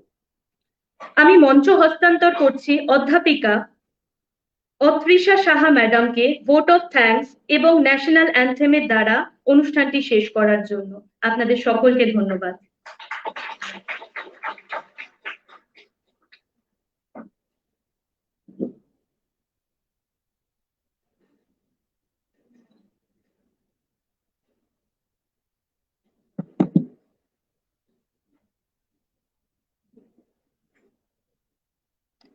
তোমার মাপে হয়নি সবাই, তুমিও হওনি সবার মাপে। তুমি বড় কারণ খেলায়, কেউ বা মরে তোমার চাপে। তুমিও ভেবে দেখতে গেলে এমন এমন কিসের টানাটানি, তেমন করে হাত বাড়ালে আপনজন সবাই হবে জানি। যখন তুমি জিজ্ঞাসা করো জন্ম মৃত্যু কিসে ভালো, জন্মের এত টানা পড়ে আজ মনে হয় মৃত্যু ভালো। আমি একজন খুব নামকরা লেখকের দুটি লাইন আজ বলতে চাই, যেহেতু আজকে আমরা উদ্বাস্তু নিয়ে এত কিছু শুনলাম। তিনি তার দুটো গানের লাইনে লিখেছিলেন, জীবনের পরোয়ানা আছে, কারা নাগরিক কারা নয়, মৃত্যুর পরোয়ানা এলে চুপচাপ চলে যেতে হয়। অনেকে আজ প্রশ্ন করেছে যে ভবিষ্যৎ প্রজন্ম এটাকে কিভাবে দেখতে। জওহরলাল নেহেরু কনস্টিটিউশন যখন তৈরি করছেন, বি আর আম্বেদকর তার সহকর্মী, আমরা সবাই জানি কনস্টিটিউশন বি আর আম্বেদকর এবং মাস্টার মাইন্ড হচ্ছে জওহরলাল নেহেরু। খুব বড় বড় করে সেকুলার শব্দটি লেখা হলো। সত্যি কি সেকুলারিজম বলে কিছু আছে? হিন্দু মুসলমান ভুলি, ব্রাহ্মণ শূদ্র ভুলেছি, বাঙাল ঘটি ভুলি, তাহলে মহাজির কিভাবে আজ পাকিস্তানে যাবে না ভারতে যাবে? আমি বলে দিই, পাকিস্তান মহাজিরকে বানাতে পারে, কিন্তু নাগরিক কোনোদিন বানাতে পারে না। আমার রক্তের রং লাল, কিনা আমার পরিচিতির একটা শুভ্র রং আছে যা আমি কখনো বলবো। আজকে এই সুন্দর একটা বিষয়ের উপরে আমরা অনেকক্ষণ শুনলাম। আমি সত্যি আপ্লুত এবং আমি আজ যা অর্জন করলাম এখান থেকে সেটি অনেক। আমি প্রথমে ধন্যবাদ জানাতে চাই রাষ্ট্রবিজ্ঞান চর্চা কেন্দ্রকে। এতদিন আমরা তাদেরকে অনলাইনে ফেসবুকের দৌলতে অনেকটা জেনেছি, আজ অফলাইনের দৌলতে তাদেরকে সামনাসামনি জানলাম। আমার তরফ থেকে এবং আমার মহাবিদ্যালয়ের তরফ থেকে তাদেরকে অনেক শুভেচ্ছা।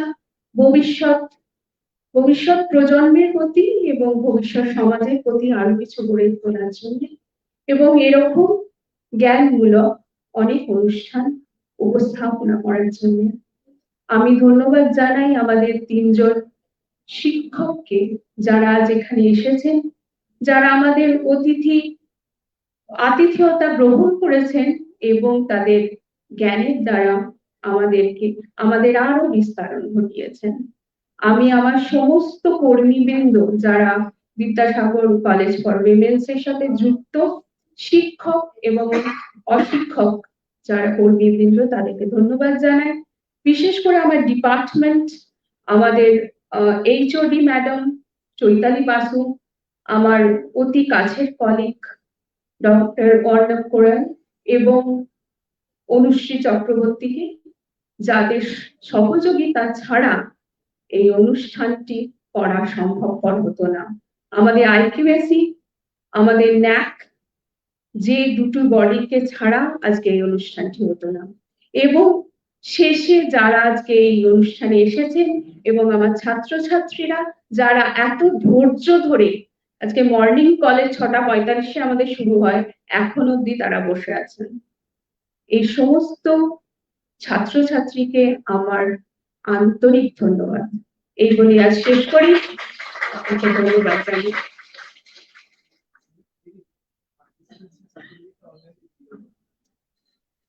আমাদের যারা এখানে পার্টিসিপেট করেছো, পার্টিসিপেশন সার্টিফিকেটটা অনলাইনে পেয়ে যাবে, ওটা অর্ণব স্যারের সাথে যোগাযোগ করে পার্টিসিপেশন সার্টিফিকেটটা তুলে নেবে।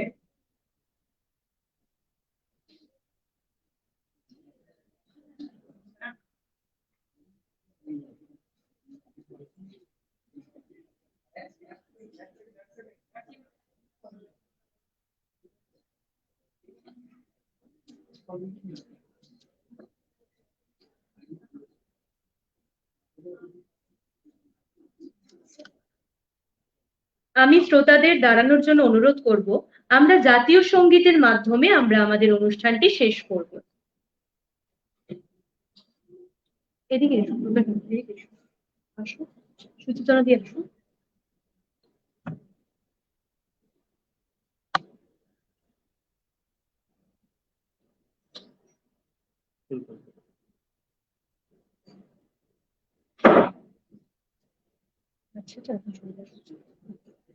জনগণ মন অধিনায়ক জয় হে, ভারত ভাগ্য বিধাতা।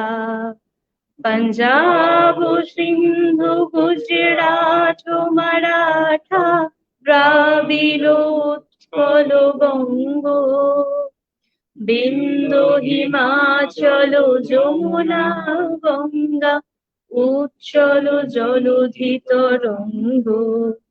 তব শুভ নামে জাগে, তব শুভ আশিস মাগে, গাহে তব জয় গাথা।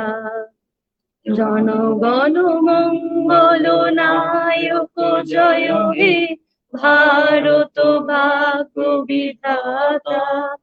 জয় হে, জয় হে, জয় হে, জয় জয় জয় জয় হে।